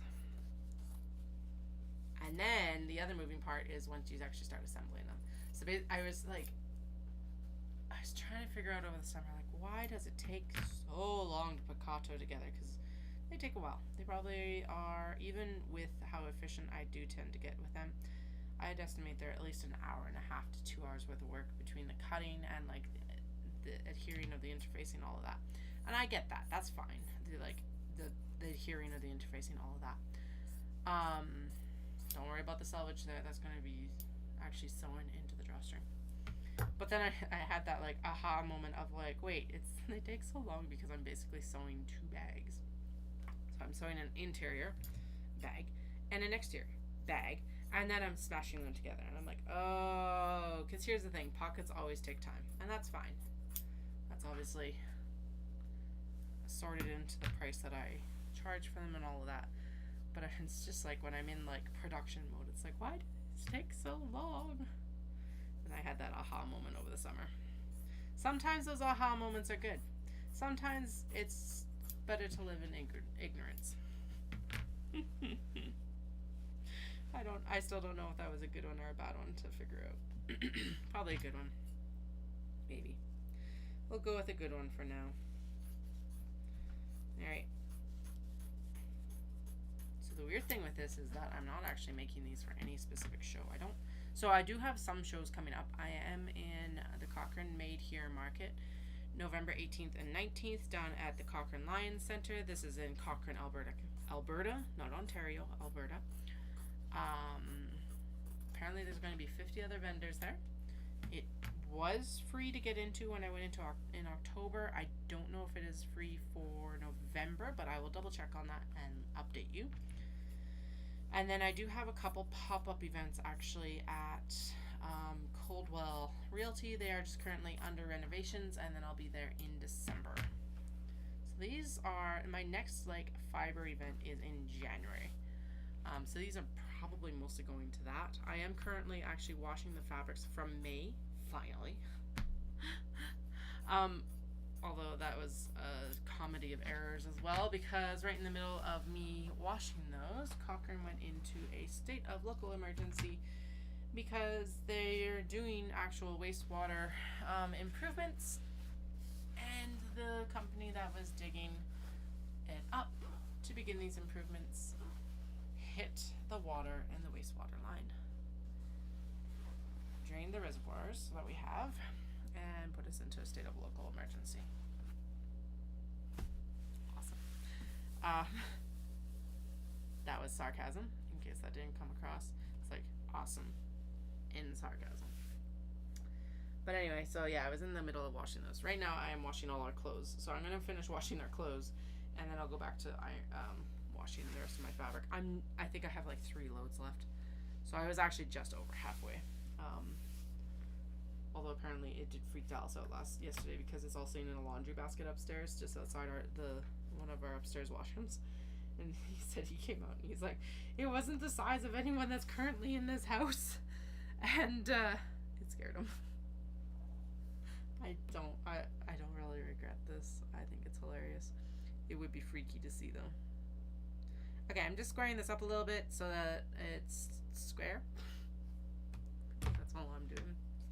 Makes it a little bit easier to cut. There we go. And actually that wasn't too bad of a squaring, which is nice. Now, Kat, what do we need to do? We need to cut it so that we cut this way, not this way, for like depth. So we cut these in this length. So now typically what I do end up doing is I just mark it with a chalk pen, which is what we're going to do tonight. Try not to disturb the cat too much. He's already left enough fur on this canvas.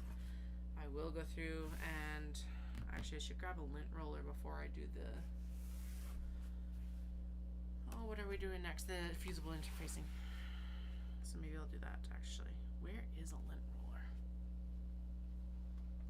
There might actually be a lint roller in this room. I'll double check in a second.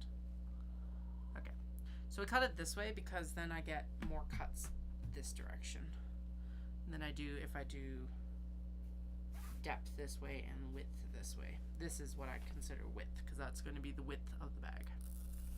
Oops. These chalk pens are awesome. Actually, we're going to bring this over, and we're just going to line it up here and make sure, yeah, we're needed to be at a little bit of an angle apparently. So we're just going to grade it up gently from the middle mark. Apparently we're not as square as I thought. That's fine. Anyway, I love these chalk pens. Oh, that's not too bad. Never mind, that's pretty bad. Oh well. Fabric's never straight anyway, right? Especially after you wash it. Now I could cut this with a shears. No. Rotary cutter's the way to go, guys. Tail. Keep your tail out of the way. As bad as keeping the kids' fingers off the stove right now. There. Okay. Now we're going to put this back on the shelf for now.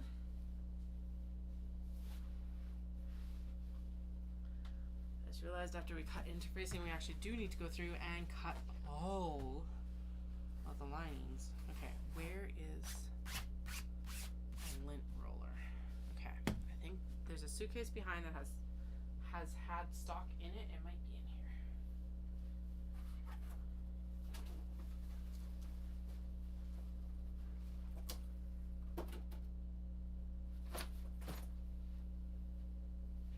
It is not, but I have tape. 1 second.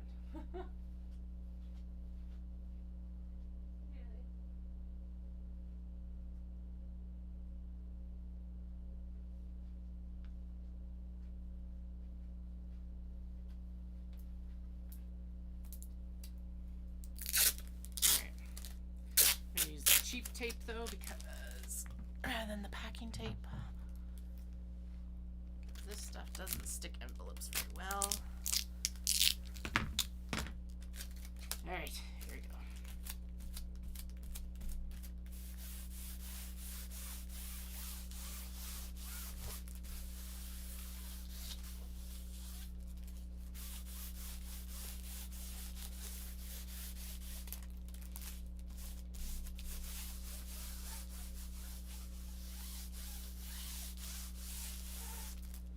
Okay, we're gonna do one more, just because that was most of it, but this will be the rest of it. And then we'll go back to the exciting part of actually seeing the Japanese fabric.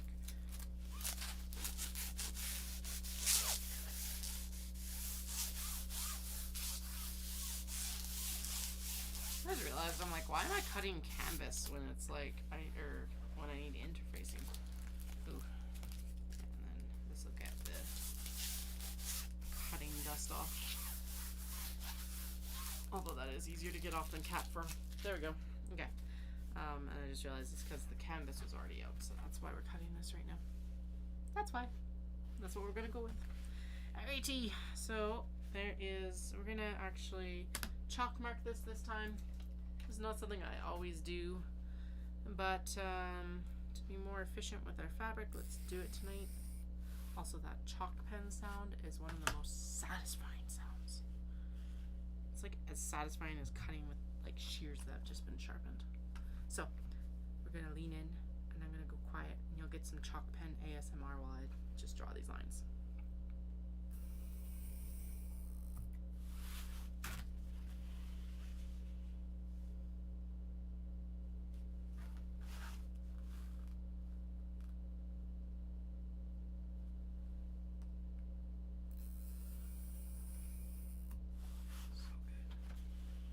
Like scratches the right part of my brain.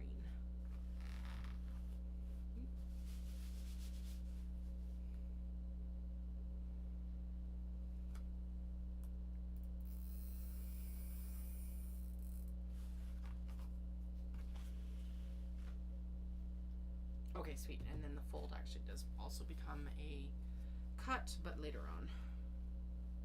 That's right. I forgot about that. Okay, last one.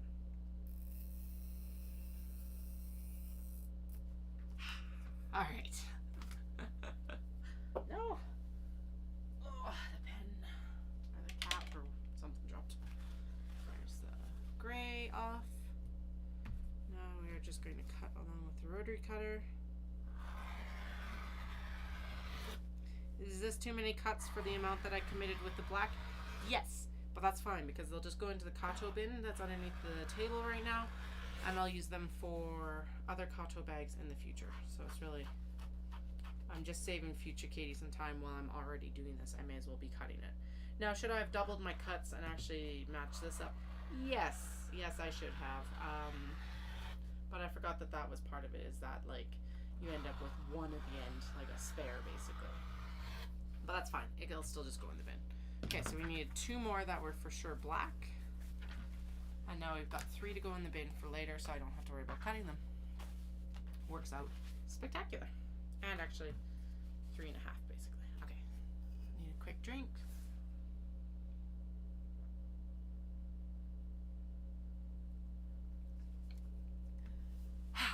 All right.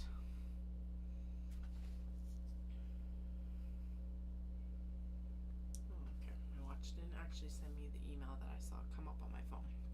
That's okay. Okay. I said I was going to do interfacing next, but I'm thinking we should do interior lining pieces and that other thing. Pockets. That other thing. Oh my goodness. I sound super smart right now. Okay, these actually might, I don't think that's wide enough for a wristlet, at least at its thinnest part. It is not quite wide enough. Okay, but I have plans. I think that's gonna work for those plans. That will not. That will. That will not. That will.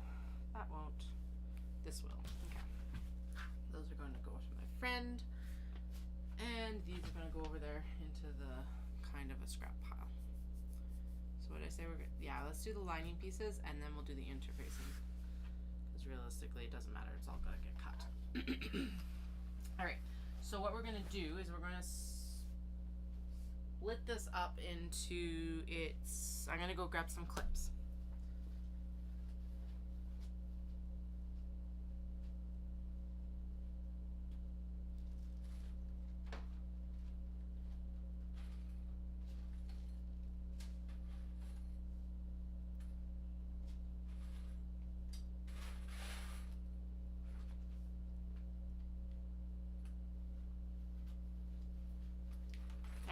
So what we did over the summer is basically I split it up into its like packages.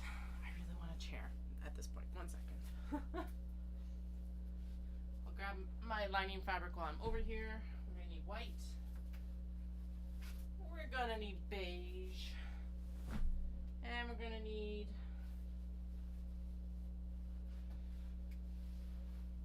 the blue pockets.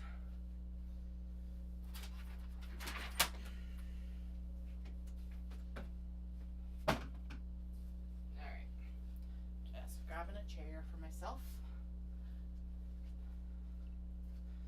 because if I can sit down to do this part, I may as well sit down to do this part. Okay, there you go. So what we did over the summer is basically I paired up. Here, I'm gonna move you guys closer too, so that you can actually, because we're not working with as much large fabric anymore, so you may as well come in closer. In closer. Anyway, what we did over the summer is we packaged everything up as I was cutting it, and it actually worked really well to make it more efficient. Because what I did in the past was not as efficient. So it's like pair it up with its like pocket, cut, and then pair it up with its lining, like stuff that makes sense, right? But it just, I don't know, it just didn't happen before. So what I'm going to first do is we're going to split it up so that we've got the canvas pieces together with the things. I know I dropped a drawstring over here for the Sheba, and that's fine. I can get that afterwards. But basically the first thing we'll do is we'll pair it up with its drawstring cut as well as its canvas color that we're going to use, and then we'll go from there. Now I could actually, for the Sheba, I'm going to compare it with the charcoal to the black, and see which one actually looks better, because then, okay, I know that this is a pair set right here, so we're just going to put it all together. Take a sewing clip and we clip canvas, drawstring, exterior, and then when we go in to cut the exteriors, the canvas will stay with the drawstring. So that's the start of one package. Now with that one, the interior pocket's going to be blue. So when we cut the interior pocket, we'll put it with that. Blah, blah, blah. Blue, blue. Because, yeah. Anyway. I can't remember where we were, but that's okay. So we're just going to work on getting stuff paired up. Now, obviously, the stuff that I know for sure is going to be paired up. So this one, she wanted all black. I no longer have black pockets. So we're going to go with this next second least offensive of beige. Just a nice neutral pocket. I am going to do a white lining on this because then it's got a nice high contrast to that beige. So these are going to be paired up stuff, and then we'll cut the lining, and then we'll cut and the pockets probably at the same time. This one is going to be a special one because obviously we need it to be a taller lining. Actually, this is special enough that we're not going to cut its lining piece tonight. We're going to cut its lining piece after I get the this actually interfaced and sewn together with the base, just so that I for sure get the height that I need for the lining. Alright, I'm going to trim this down a little bit because it's too long actually for the bag. That's the drawstring channel. And then we'll clip this together. And since it is long pieces, we're going to clip this in the middle up here. And so I'm going to put it over there, and we'll, actually I'm going to, you're a special case. You get to go in the special pile. Special pile. Randomly, kind of by itself, not really. Okay. You know, super organized. This is going to be gray because I'm already making one with black as a custom order, and I don't want anything that matches too much, but I do also want to take advantage of the fact that I'd already cut it out. So it's going to get gray and the charcoal base. I'm going to throw a bunch of these right here so I'm not always having to go into the bin. There we go. Okay, and then, right, because it needs a lining and an interior. We are debating about you still. Now, this one could also, since we did cut extra black, I like the gray with this though, because there's like the gray cat, and actually it picks up the gray floral center, so I'm just gonna go with that. Now those both feel vastly different legs. What the heck is going on here? It's probably two different cuts and they've just been mixed up. There we go. That one's closer. There we go. That's actually matched. And this feels like it's matched too. Okay. Now, where's your drawstring? Excuse me. Oh, most of the drawstrings are here, right? And there's the other drawstrings. And there's the drawstrings for this one. There we go. Okay. So after these get interfaced and lined, so I guess tomorrow I will be working. Like I said, I thought I was going to get so much work done tonight, and then I added these bags on. That's fine. Again, fine. But, yeah. Come down with the best intentions. I do need to get a couple done because I need to be shipped out next week, though. So, alright, Sheba, you need to be. So this is super not square up here. And since these cuts are typically a little bit larger, I am going to go in and just do a hand trim of that to just kind of bring it in line, because that means that it's going to be easier to actually piece the bag together when I go to assemble it. Is the hand cut going to be perfect? No, using a ruler and a rotary cutter obviously is going to make it far better, but that's still better than it was.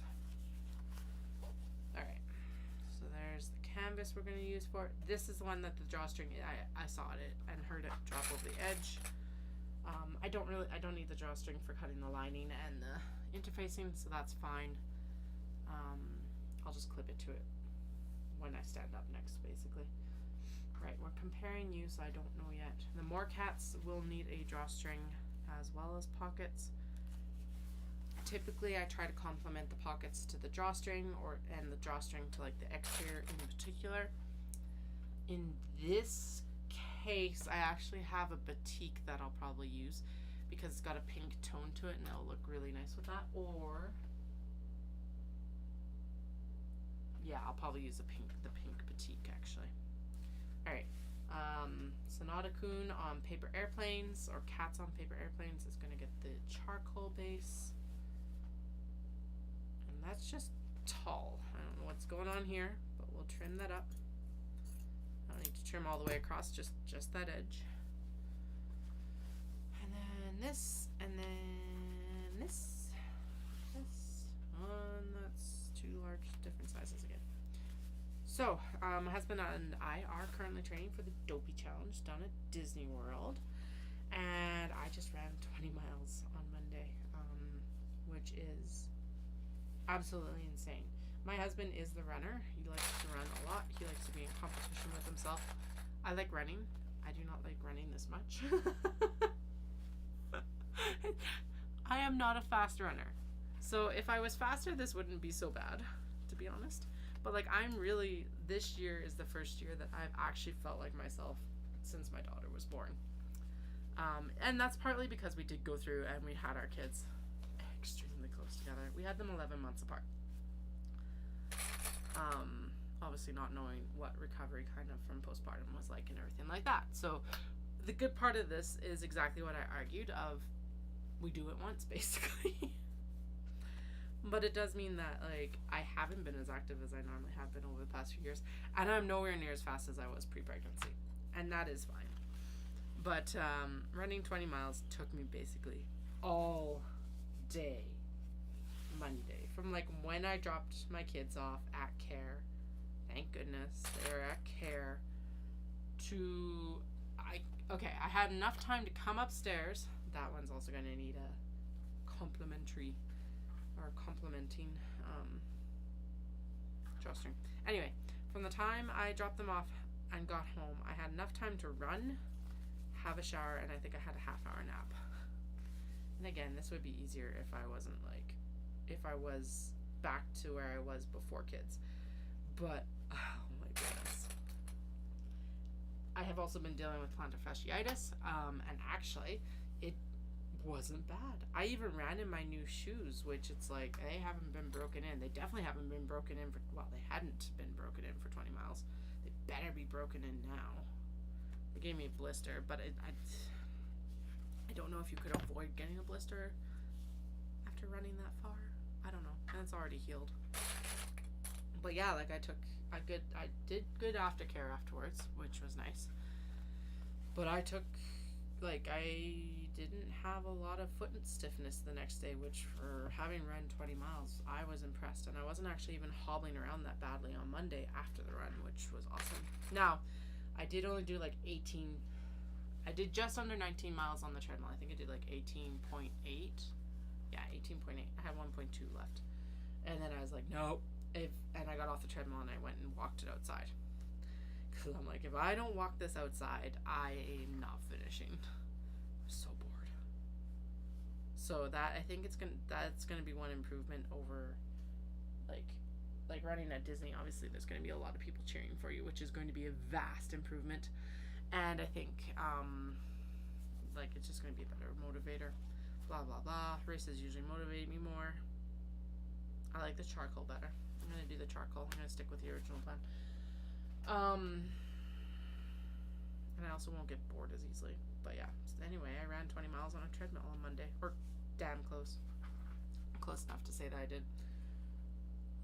1.2 miles outside is barely anything. Now I did include my warm up in that one. I don't normally, but it was only like 0.2 of a mile, and I figure that that's shorter than it's going to be in the stalls while we're waiting to like, or the corrals while we're waiting to get all across the line. Oh, that one's done. Okay, garbage. Get out of here. Bye. So, but I am quite pleased with that because it's like, I don't know. obviously at this point I'm thinking that I'm going to be able to run a marathon. So the Dopey Challenge, if you're not familiar with it, is a run done at Disney in January. It is their only marathon in the States. I don't know if they do it in Paris. Paris is one of the only other places I know that does a like actual run Disney run, which makes it sound hilarious. Anyway, oh yeah, I gotta split these up into white and beige and then blue pockets. White linings, beige linings, pockets. Sassy Cat is gonna get a white lining, so it's gonna go here, and it's special, so it can't actually be cut with this pile anyway, but it doesn't matter. Just Cats is gonna get white. Fans is white. Sheba's beige. Royal Cat beige. Cosmetics beige. White. This one's just on that edge. It could go beige. No, we're gonna go white. We're gonna go brighter. White. White. White. White. White. I don't know why I debate about that one. That one's white. And white. Okay. So we need 3 beige linings. And then we'll split that up into the excuse me, which ones get blue and other color pockets. Although I'm saying that they're getting other color pockets. Like I've got other fabric to make pockets out of.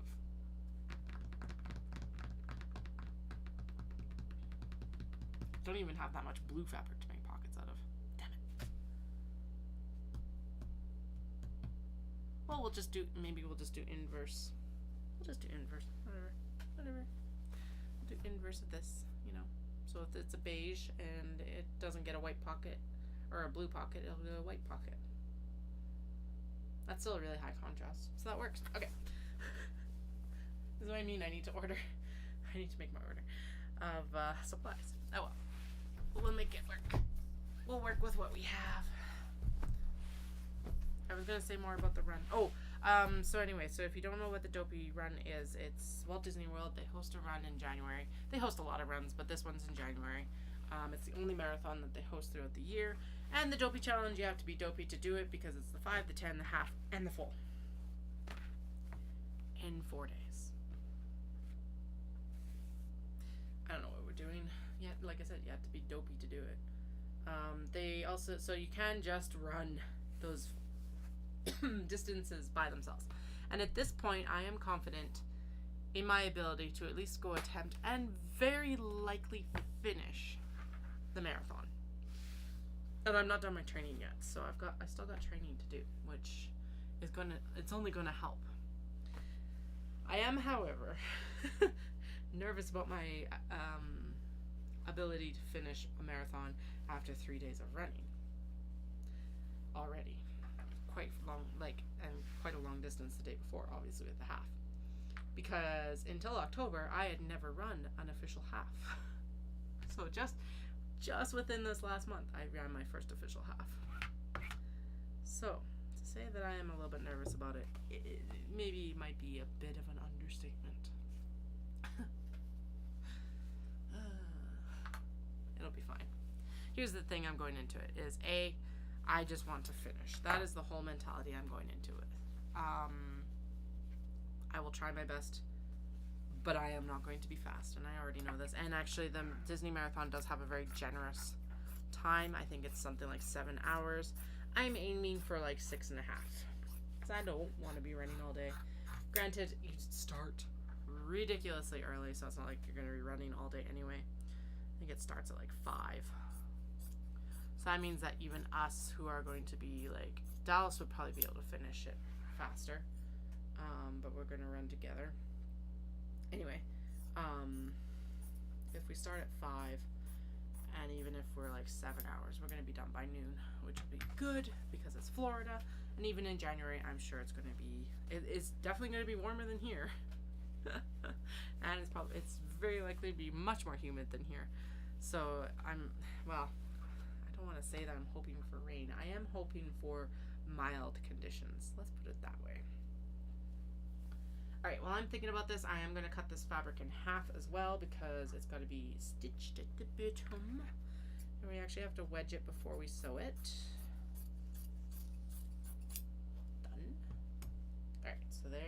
beige for this one, and then it gets this nice clippy clip, and then this is going to be a white pocket.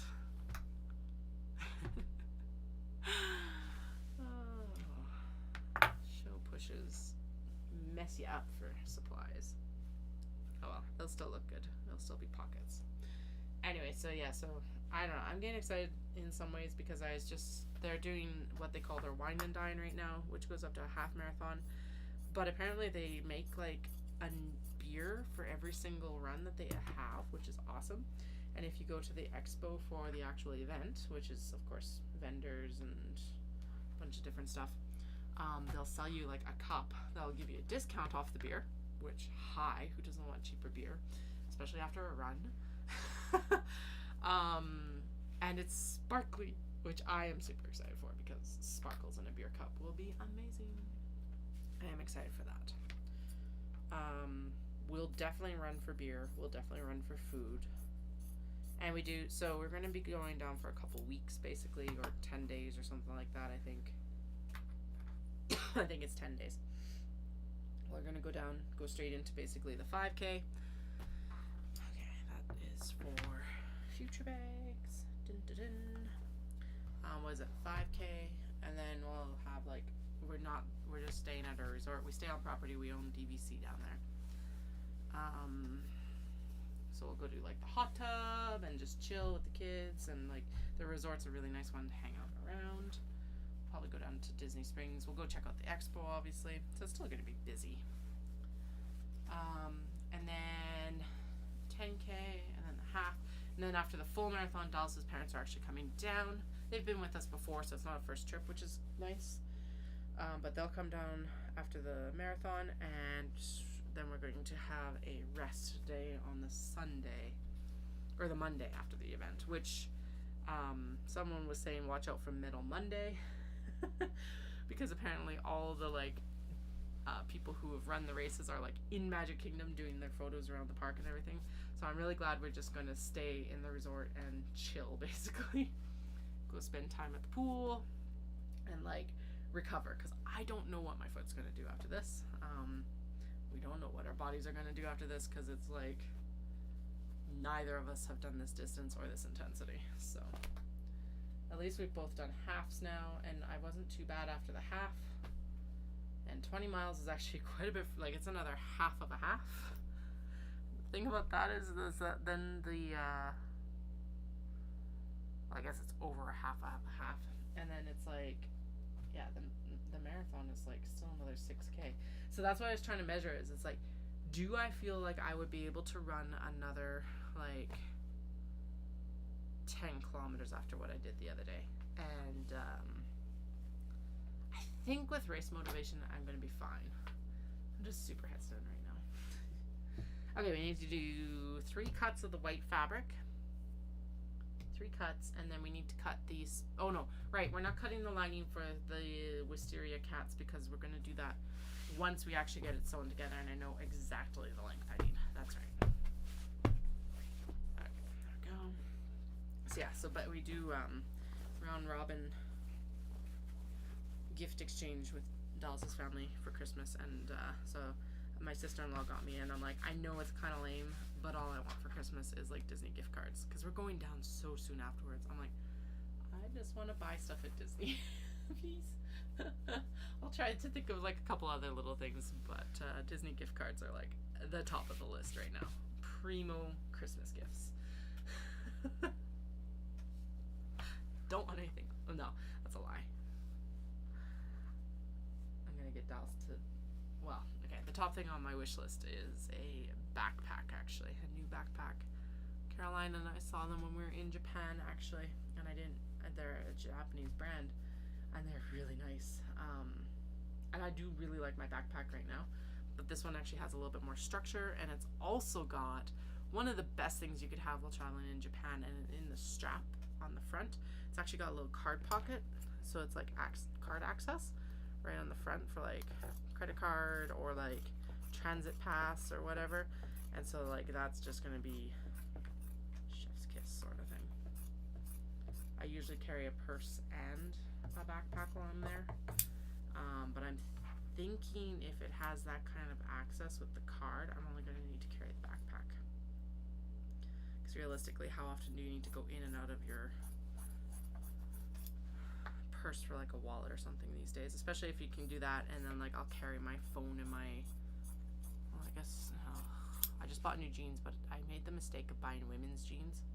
And I forgot about this. I'd actually stolen Dallas's jeans because he wasn't wearing them. So I'm like, okay, well, I'll save myself money, and I'll wear the jeans you're not wearing. Cause, whatever, why not? They fit. And they had gloriously deep pockets. And then for some dumb reason, I didn't buy myself men's jeans this time. And so now I've got the puny little pockets that don't hold your phone unless you can put it in the butt pocket, and then you're sitting on it all the... Anyway.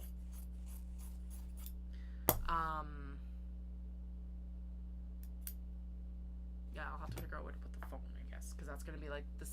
So the most important thing is the transit pass, and then the second most important thing is the phone. Or those are tied. But at least this backpack has a slot for the card, which is better than nothing. So, although actually there is a purse thing that I saw a tutorial for the other day that I want to start making and bringing into the shop as well. That's actually something that I should have cut tonight. I totally was going to cut planner pencil pouches tonight, and then I got onto Kato because I got distracted. Damn it. Katie, why? Oh well. The Kato are still popular, and getting them done is important too. Done for what? I don't know, because that's the thing. It's like I don't have a show until January that's really going to want these, but whatever. I will be ahead of the game, I guess. Okay, so that is the custom order. So this is what I mean by we'll do an opposite. So this is going to be the pockets that are going to go in this bag. And as you can see, that is a really high contrast. And then in the beige ones that don't get blue pockets, we're going to do white as the pocket. And that will be very high contrast as well. It's going to be quite nice, actually. Now that I'm saying that, I'm like, why am I buying different pocket fabric? But I found a very nice pocket fabric, and I'm just going to stick with that plan.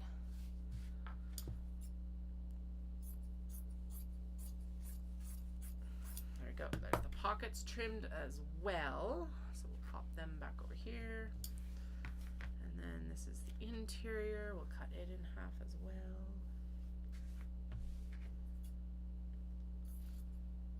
Speaking of men's stuff, I actually, for my running shoes, I do wear men's shoes now. So I was in Hoka's for a while, and they did really well for me pre-pregnancy, and then my feet changed during pregnancy and the plantar fasciitis, and so when I got the last pair, they hurt like ridiculous amounts. I wonder now, having worked on the plantar, if they would actually feel better. Anyway, at that time they didn't. They changed something about the foot, and it wasn't good. But now I wonder. Anyway, I'm in Brooks Ghost 15s, which, since they're men's, the stuff that they stock is typically ends up being very neutral colors. But I found out that our running store will custom order shoes in, and they had like pink. I think they called it pink digital camo. So it does kind of look like camo, but it's done in a way that's not like military camo. And pink is never camo anyway. It's not like you're gonna blend into anything with neon pink. But yeah, so I've got pink shoes, and so my older ones that are a little bit more gender neutral or unisex or male coloring, whatever you want to call it. Unisex coloring, I guess. I'm going to run my 5 and my 10K down at Disney, and then I'm going to run the half and the full in the pink ones. In part because once I'm done training for the marathon, those ones will be retired.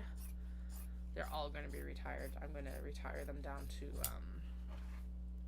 walking shoes for Disney at least, and then they'll be, once they're worn out as walking shoes, they'll be completely retired. Dallas actually wants to keep his like one marathon shoe or set of shoes, which I think is a really good idea. So that's partly why I want to run them in the pink shoes, because they're far more exciting than my blue ones. The blue ones are, there's nothing wrong with them. They're just, it's like a blue-gray. It's actually quite, it's a nice color combo. It's not very me though. The pink is much more me. There we go. Alright, we're getting there. What time is it? Basically, I'm going to wrap up when Styles tells me that the kiddos are down for bed. So now that I am out of show season, I don't need to pull quite as crazy of hours.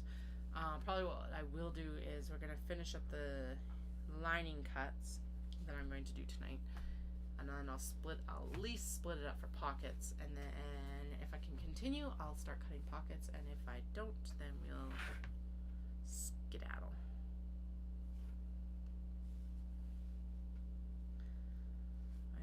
Need to figure out what the pocket cuts are again. I need to put a little cheat sheet or something on my wall, or like, I don't know, on the top of the bin or something.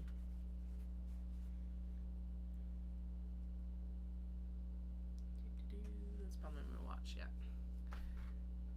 I was like, what's buzzing? But it's my watch being like, take a moment to wind down before bed, because technically I'm supposed to be going to bed at 10 o'clock. Is that happening tonight? I'll be close. That's fine. So obviously this is not as exciting as cutting the Japanese fabrics or like talking about the new Japanese fabrics, but it is a necessary part of this business, is actually making the bags. One of the things I am thinking, so we're thinking that if everything goes well, our next planned trip is like January 2025, which will, I think it'll work with the kids' age and everything like that, which will be good. But let me know what you want to see, because I do want to do some more like actual content while we're there. And actually what I was just discussing with Dolls, because we do this every night anyway, is we might actually go and get like combini snacks. So we'll get something that like we'll definitely eat, and then get something to like taste test or something like that, something that we wouldn't normally do, or something that like kind of attached. I don't want to say anything weird, because realistically it's just Japanese food. But there are like foods that we do not encounter in Canada on a regular basis. Or ever. Regular basis. So I'm thinking that we might do some like reaction videos to the food and stuff like that. Not stuff that we eat in restaurants. Because I think personally I would find that rude to record reactions to food in restaurants, but stuff that we can like take back to the hotel room, and then we'll like record ourselves after the kids go to bed, sort of thing. I was thinking that might be kind of fun, because we're gonna do it anyway. We're gonna go get snacks from the combini, the convenience store, so like 7-Eleven and stuff like that, and then we're gonna go back to the hotel and like have snacks and a beer. But if that is not something that interests you, let me know. Or if there's something that you're like, yes, I need to see this, I have a burning interest in this thing in Japan, and then I can figure out if we're actually able to access it or not. There was a video yesterday, I actually stopped watching it after like the synopsis of the video, basically, because it was a bunch of foreigners going to Japan and being utterly obnoxious. And I was just like, I was gonna watch it, and then I was like, nope, I'm not gonna watch this, because honestly it's just gonna piss me right off. And I don't need to go to bed that angry. And it was stuff like, what was it? The first thing was kicked off a Shinkansen for not paying for a ticket, which, like, one thing to do if you do it unknowingly, another thing completely to do it because then you can be like a total clickbait YouTube title, which is super annoying. What was the other thing? Breaking into a construction site, which, where is that safe anywhere? Like, I know that these people are doing this for their YouTube views, because that's how they make money, but come on. The problem with this is that it's going to start affecting everyone else who's doing it in a respectful way. They'll just say no more filming, and what are you going to do about it? That's the annoying part. What was the other thing? Oh yeah, they broke into a truck, apparently, and then begging for money from like Japanese people off the street, which is probably the worst one to me, because it's like the Japanese people are so kind typically, and obviously not everyone, but the vast majority of them. And like to just take advantage of that is disgusting. And then stealing food from a Kyoto hotel, like, why? Ugh, it's disgusting. Anyway, that was my peeve off of last night, and I didn't even watch the whole thing. I watched 36 seconds of the video, and I just went, no, we're not doing this. All right, there are the interiors cut. So now we're gonna split the pile up into blues, beige, and white. So like this one, which is the alpaca, because it's got blue in it, it's gonna get a blue pocket. Sneaky cats with blue florals, obviously blue pocket, that's easy. This guy is gonna get a beige pocket because it has a white lining. All the cats, just the cats, it's gonna get beige. So we're gonna put beige here. Shiba Inu, ooh, beige. Sonata-kun, beige. That's the cat on the paper airplanes. The sepia trains, or trains in sepia. It could actually have a blue pocket because it's got quite a bit of blue in the actual trains here. So we're gonna do blue. Why not? May as well. Now, oh, you are tough because you need to have a drawstring that complements you.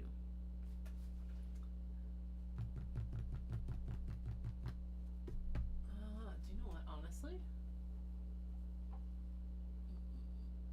No, don't knock everything off. Eek. All the little stitch markers are up here and it's like shifting everything. No! Stop. Okay, there we go. I've got like this polka dot fabric. No, I pulled it out and I was like, it might work. That's not gonna work because the polka dots that are, the aqua is almost a damn near exact match. And so the teal would look fine as well, but the other colors are like bright green and brown, which aren't gonna go well with this. No, and it's too high a contrast between the ivory and the actual, like, yeah, no, that's not gonna look good. Okay, I wonder if I've got another cut of this. I bet you I do somewhere. 1 second.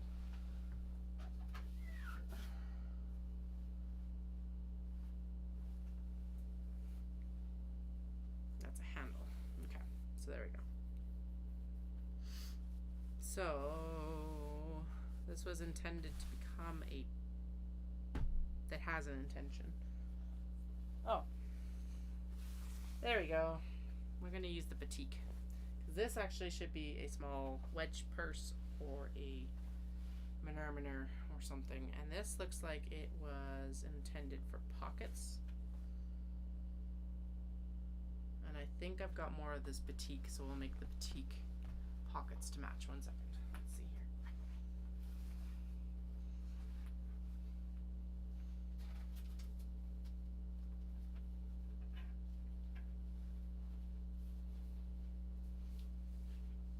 Yeah, so I have a very small stash of batik left from the supplier, so we'll just make this one special and we'll make the pockets and the drawstrings out of the batik. So it's just going to get set aside for now. That's just a blue pile. And in that same vein, we're going to do the pockets and drawstrings out of this heart batik or ginkgo leaf kind of style batik, because that's going to look really good with that. We're just going to kind of set that over there. And then this one's already got its pockets, so we're not going to worry about it. You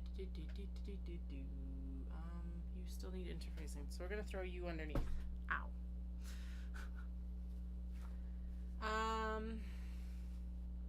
The other one is lined with blue pockets, so let's do blue pockets here. Done. This one, what is this? This is the Rainy Day Bears, and it's got this really nice soft pink, and it also needs complementing drawstring, so it's going to get the pink heart batik, same as the cats. Like that. And then Shiba Inu is a no duh situation. It's going to get blue pockets, rainbow or royal cat is going to get white pockets. That's going to be really stark with the black. So we're going to soften it, and we're going to use some of the last of this leaf batik, which is like a really soft yellow and beige marble with a little bit of pink, but it just won't be as harsh to look into. And then, ooh, you're going to have the same problem, but honestly, that's not very high contrast now that I'm actually looking at it. Let's just do white. Let's do the white pockets like I was planning.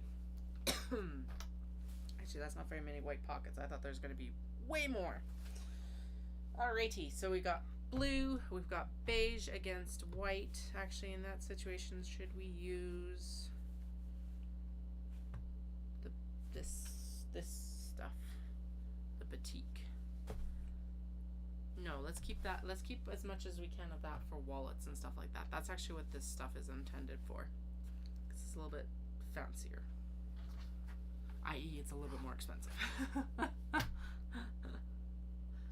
And wallet, it's good to have it fancy in all of them, but in my head you're gonna see wallet pockets more often, I think. I don't know. How many people actually use wallets right now? I think that might be the best question, because it's like I carry a wallet, but I don't use it that much. So maybe we will use that. I think the beige is just gonna look nice in here. Just a regular old beige. Nice high contrast, and the patterns match actually between the two prints because basically they're just two different colors of the same print. So let's just do beige. Okay. Hi Flynn. You want to be the highlight tonight again? Alright, so now the question is I know that I can get 3 cuts of I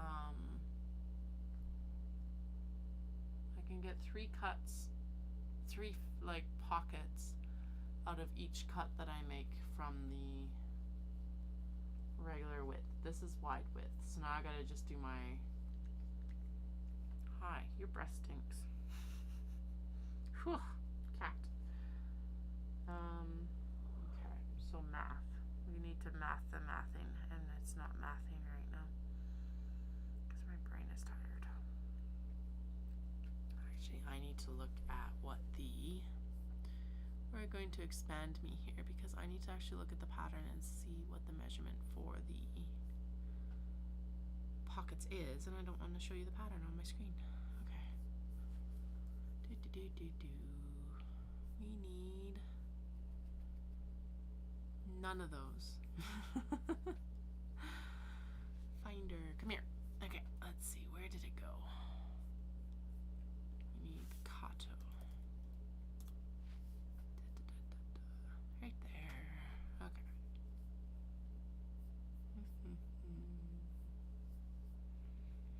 Pocket cuts, pocket cuts, pocket cuts. Okay. So the one pet peeve I have with the Mac so far for the MacBook is that it does not have a calculator on the actual MacBook. I'm just like, it's super annoying. Because then it's always like you gotta go and do it on Google.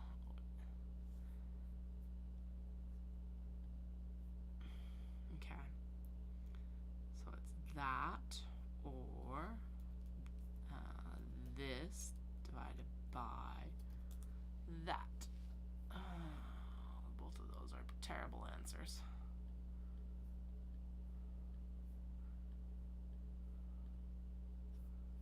Okay, then that is the answer. So we are going to cut it.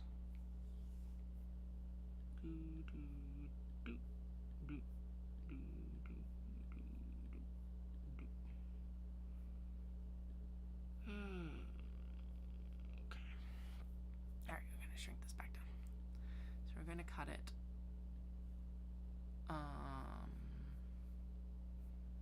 kind of ignoring everything, I guess.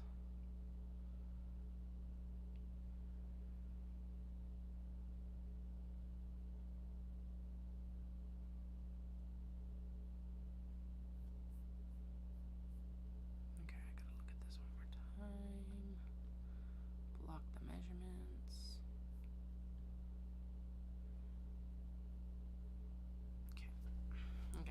gonna cut it the width of the bags. We're gonna cut it just like we just cut the linings. Okay, so we need 1, 2, 3. And actually that works because then I can just, yeah, we're gonna cut it the same width as the linings because then I can just reuse these pieces for linings later for, like in that case, I have one already. So now I only need 2. I will just cut them in half. Yeah, okay, that works. Right? Because then if you take this, so you cut this one in half to make the lining or the pockets, and you put this in half again, and then you got pockets. Sweet. Okay, that works. I like it. Less math. Since the math ain't working today. Okay.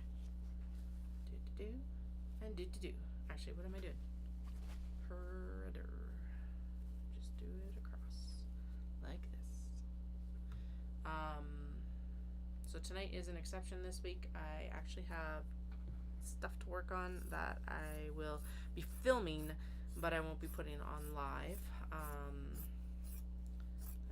will probably be on tomorrow night to finish sewing these. I think that's what I'll do. Best way to find that out is either to subscribe to the channel if you've been enjoying this, or to actually follow me on Instagram, because I always post when I'm going live on Instagram stories. Now granted, I know that that's not necessarily the easiest way to find out, but what you can do there is you can actually turn the bell on and it will tell you like as soon as I upload anything, and that's the best way to keep it in touch. It's actually the best way to message me as well, because I'm consistently on Instagram pretty much.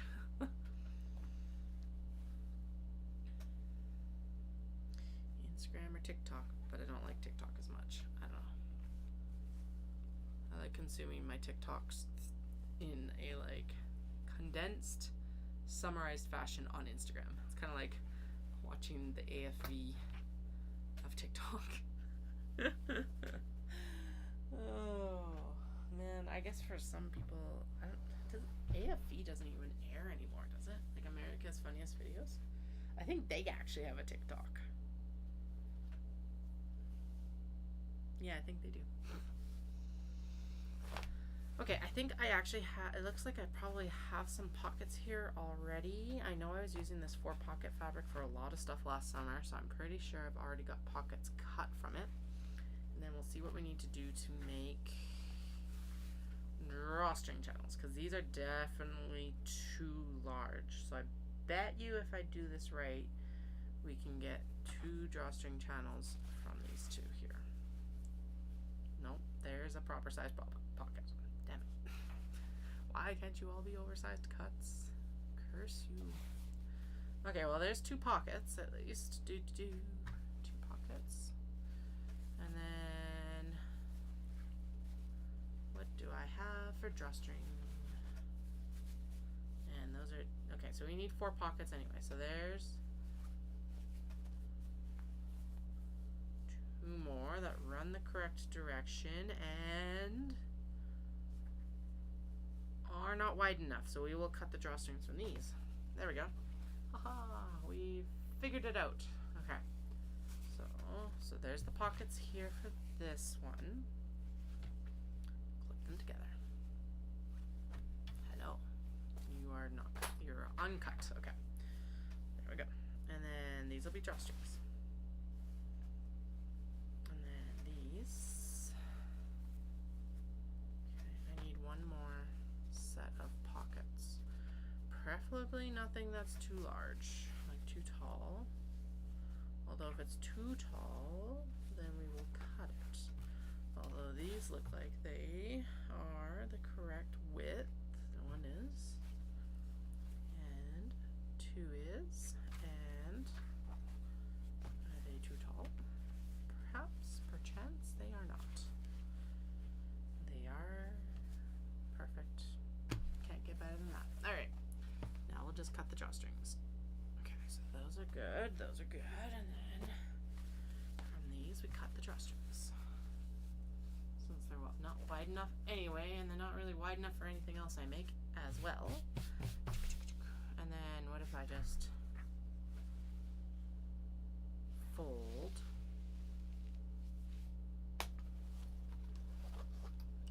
and make sure they're lined up like that.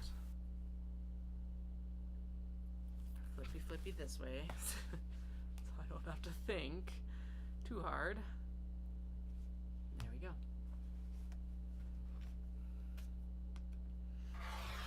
Why I flipped it is because otherwise I'd be cutting with my left hand, and that never really goes well. Alright, and there's more drawstrings if we need when and if we need them. And we will square this up a little bit because that was a messy cut, and that's fine because I left myself a little bit extra. But we're going to do this, and then we're going to do this, and then we're going to trim that edge nicely because honestly, having nice straight edges does make making these bags easier. And there's our 2 drawstrings. Okay, so there's 2 drawstrings. Well, 4 drawstring channels. 2 bags worth of drawstrings. That's the better description. See, but that's just gonna look that's just gonna be nice and delicate. Oh, I should show the actual camera that you can see this on. Anyway, that's gonna be nice and delicate against this like more cat's fabric. It's just pretty. And I know we're not always going for pretty, but in this case we're going for pretty. And like complementary. Complementary with an E, not an I. We're not complimenting the bag, we are complementing. Okay, last of my Coke Zero here, hopefully.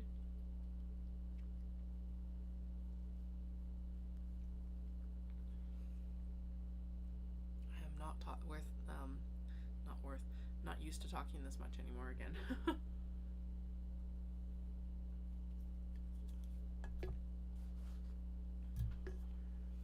Alrighty. Oh, right. There's a lining piece already set over here, along with another set of pockets. What? Hello?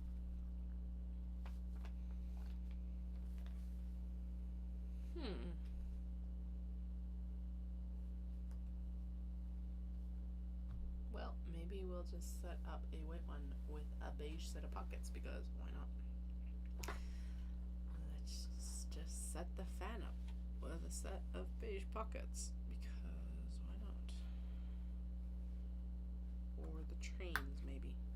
Fans, trains. Fans, trains, fans. And then we'll pop this other white lining fabric back underneath, because if I don't need to do that work, I don't need to do that work. That wasn't, I'm pretty sure that was intended for that ivory cat. I'm gonna just make sure that it's got all its pieces that it's supposed to have, because I thought we already cut pockets for it. Ivory cat, white lining, charcoal bottom. Yeah, that's right. Yeah. Yeah, that's right too. That's right too. Where is the one with the black bottom?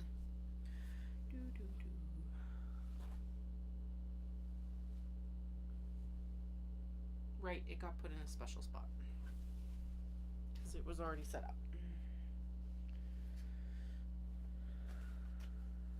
Because that is its pocket right there. Okay. I'm glad I checked. Alright. Although why it also has a lining. Okay, so, oh no, it's got its pocket already. It just needs interfacing. Alright, so we're pulling this white one and it's done. Okay, sweet. I don't know what's going on there. I'm just the maker. I don't know what's going on. Who knows? I don't. Oh my goodness. Okay, I think we're gonna finish doing pockets tonight, and then we're going to ignore interfacing, and I'm going to go to bed. Because realistically, if I'm that confused over a set of lining and pockets, I need to go to bed. Okay, we need 2 white pockets.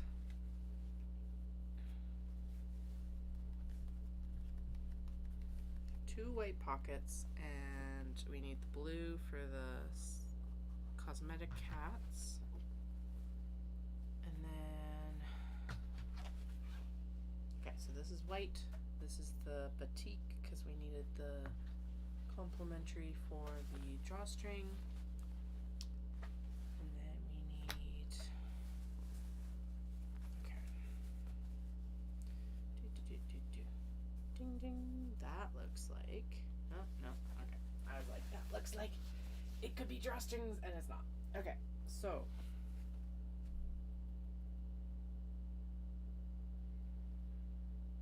just try not to waste very much fabric. What is this cut? This is like all large box bag cut. Alright, you are not really set for anything. So we're gonna set you aside for, I don't know what. Okay, and this one, okay. The pups already have everything together, so let's clip them together. They're the ones that started this whole extra process tonight. I was just supposed to do pick your own and custom order tonight, and then now look at what I'm doing instead. Why do I do this? It's just supposed to have an easy night of wrapping stuff up, and instead, I'm here. It's fine. Seriously though, I was just supposed to do pick your owns. Oh well. May as well strike while the iron's hot, right? That's what we're gonna go with. Alright, and this one has everything. It just needs to be actually put together. Sweet. Okay, so we are cutting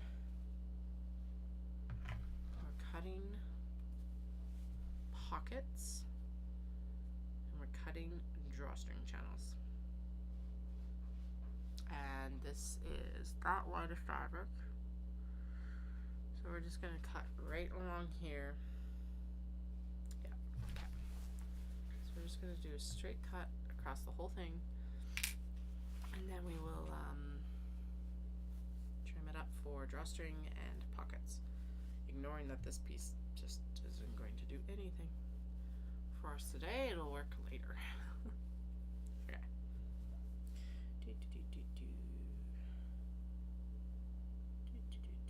There we go. And we'll just go zip along here.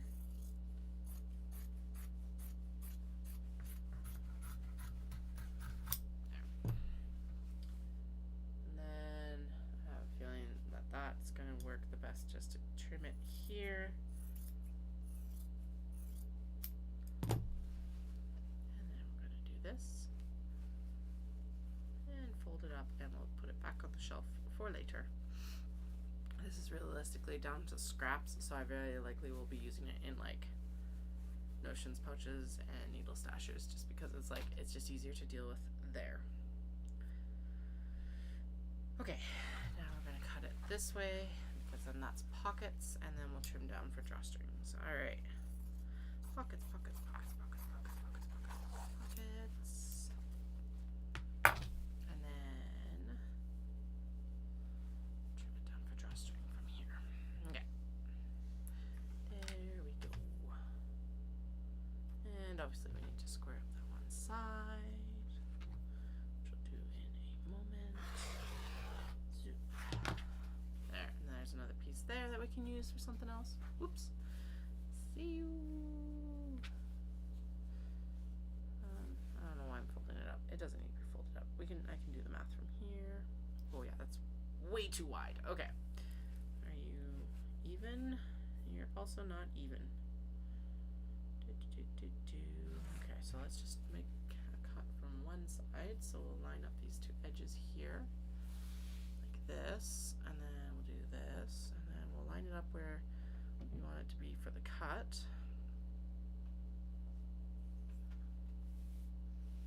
Like that. Go, and then we need to cut it here. And then this piece will go in my friend's scrap bag. There we go. Scraps. Okay, and then this is all together now. Okay, so it's got white lining, blue pockets, and gray bottom. That's right. Okay, and then it's clip. Done. Sweet. Okay, it will be a relief to be down to just interfacing tomorrow. I was also overzealous, and I'm like, I just realized I didn't even count how many we I overcommitted to. So anyway, so there's 1, 2 white lining. Actually, didn't I already do white? Yeah, I've got 2 pieces here, so we're good. We're good. 2 pieces. Okay. White pockets. And then we just gotta do blue pockets, and then we're good. Well, then the rest of the work. Then the interfacing, adhering the interfacing. I'll also get set up so that I can actually just I'll bring the steam press in here, so that I'm not having to like go out and carry the steam press in while I'm on stream, because that would be nice not to have to do, or get it set up in the other room so that we can just go out and then just start sewing. Actually, that might be the better option. I'll figure it out, one of the two. Oh shoot, we need to cut the pockets. We do need to cut the pockets for that wisteria cat. No, I'm not doing the lining, but I can do the pockets because they answered and they want pockets like the Kato.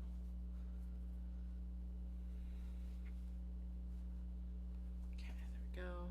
So that one, I think actually that would be a good situation for the batik as well. Maybe this bigger piece, if I can make it work. Actually, no, the hearts, because it's got a lot of pink on the front, which would be really pretty. Okay, so 1, 2, 3, and 4. Actually, with the alpaca, we're gonna do beige as well, because I've still got a couple beige cuts down here. And you know what? Let's do let's do beige for the sepia trains as well, and then we'll do blue pockets in the Shiba and in the sneaky floral cat.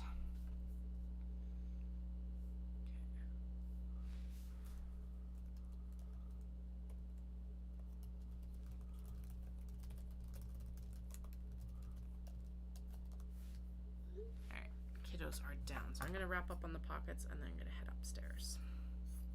Plus, I've been on for, nearly 3 hours. That is long enough to be talking right now.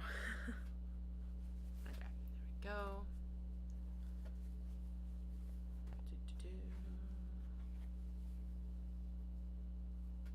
There. And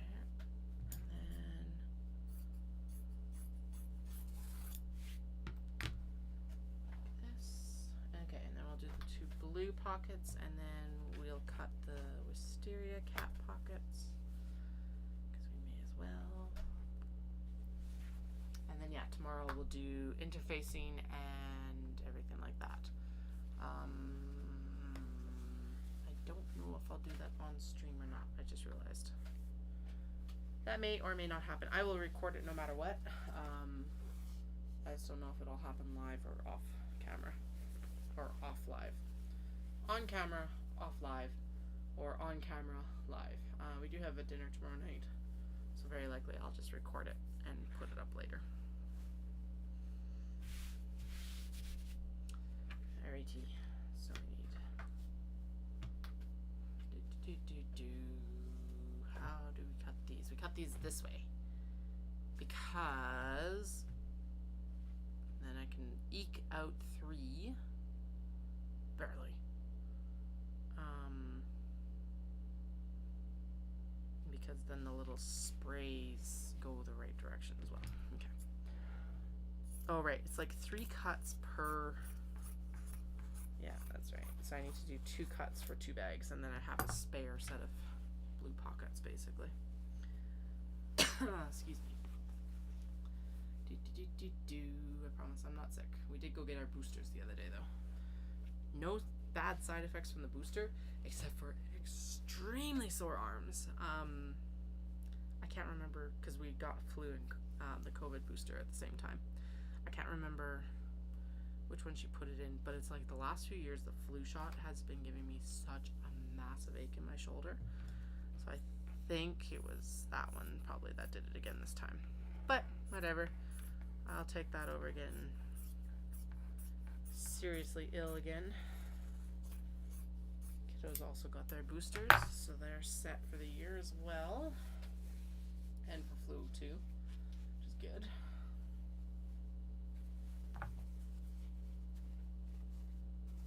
Alright, there we go. Now I have been trimming down this selvage because I do find that it makes it a little bit easier to sew without having to worry about it peeking through. This was especially the case with like the black one. Now it doesn't have to be perfect again, it just needs to be trimmed down. I've got these bags have a generous seam allowance, but this selvage is wider than that seam allowance.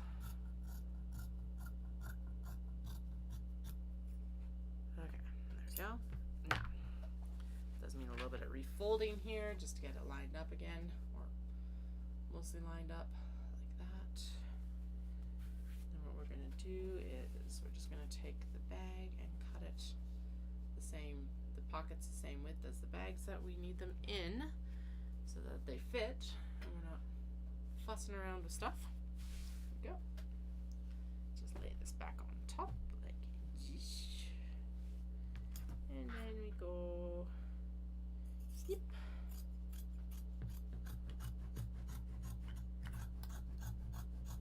And then that should be correct. And nope. Boo. Okay. Well, that is good lining fabrics for those other things, bookmarks and the like.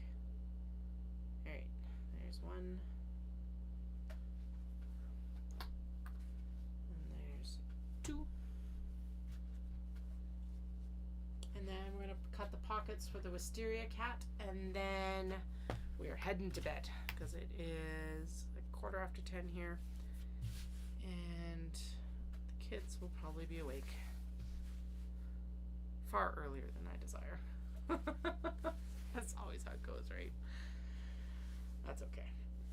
Okay, those are too tall. Although this is a bigger bag.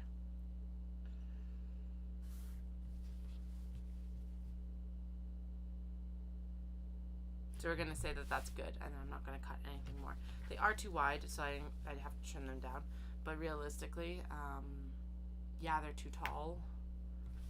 But we're going to have another like bit on the bottom here, and that puts them in proportion to the actual bag. Okay, done. We're done. All done. Anyway, thank you so much for joining me. Like I said, I don't know if I'll be on tomorrow night or not, but whatever I do, I will record and I will be posting to YouTube. Probably more of like an actual podcasty vlog thing. I don't even know what to call these things anymore. Something. So I'll record the process of cutting and adhering the interfacing. It'll probably be more exciting than watching me do it in like fully in real time anyway. And then we'll move on to actually sewing the bags, and then next week we are going to be moving into sewing planner pencil pouches, which I'm super excited about because my experimental ones I did last week I really liked, and I want to get some more done for Christmas markets this year. Anyway, I hope you guys all have a fantastic whatever it is, night, day, wherever you are, and I will chat with you all again very soon, whether that is live or on camera again. So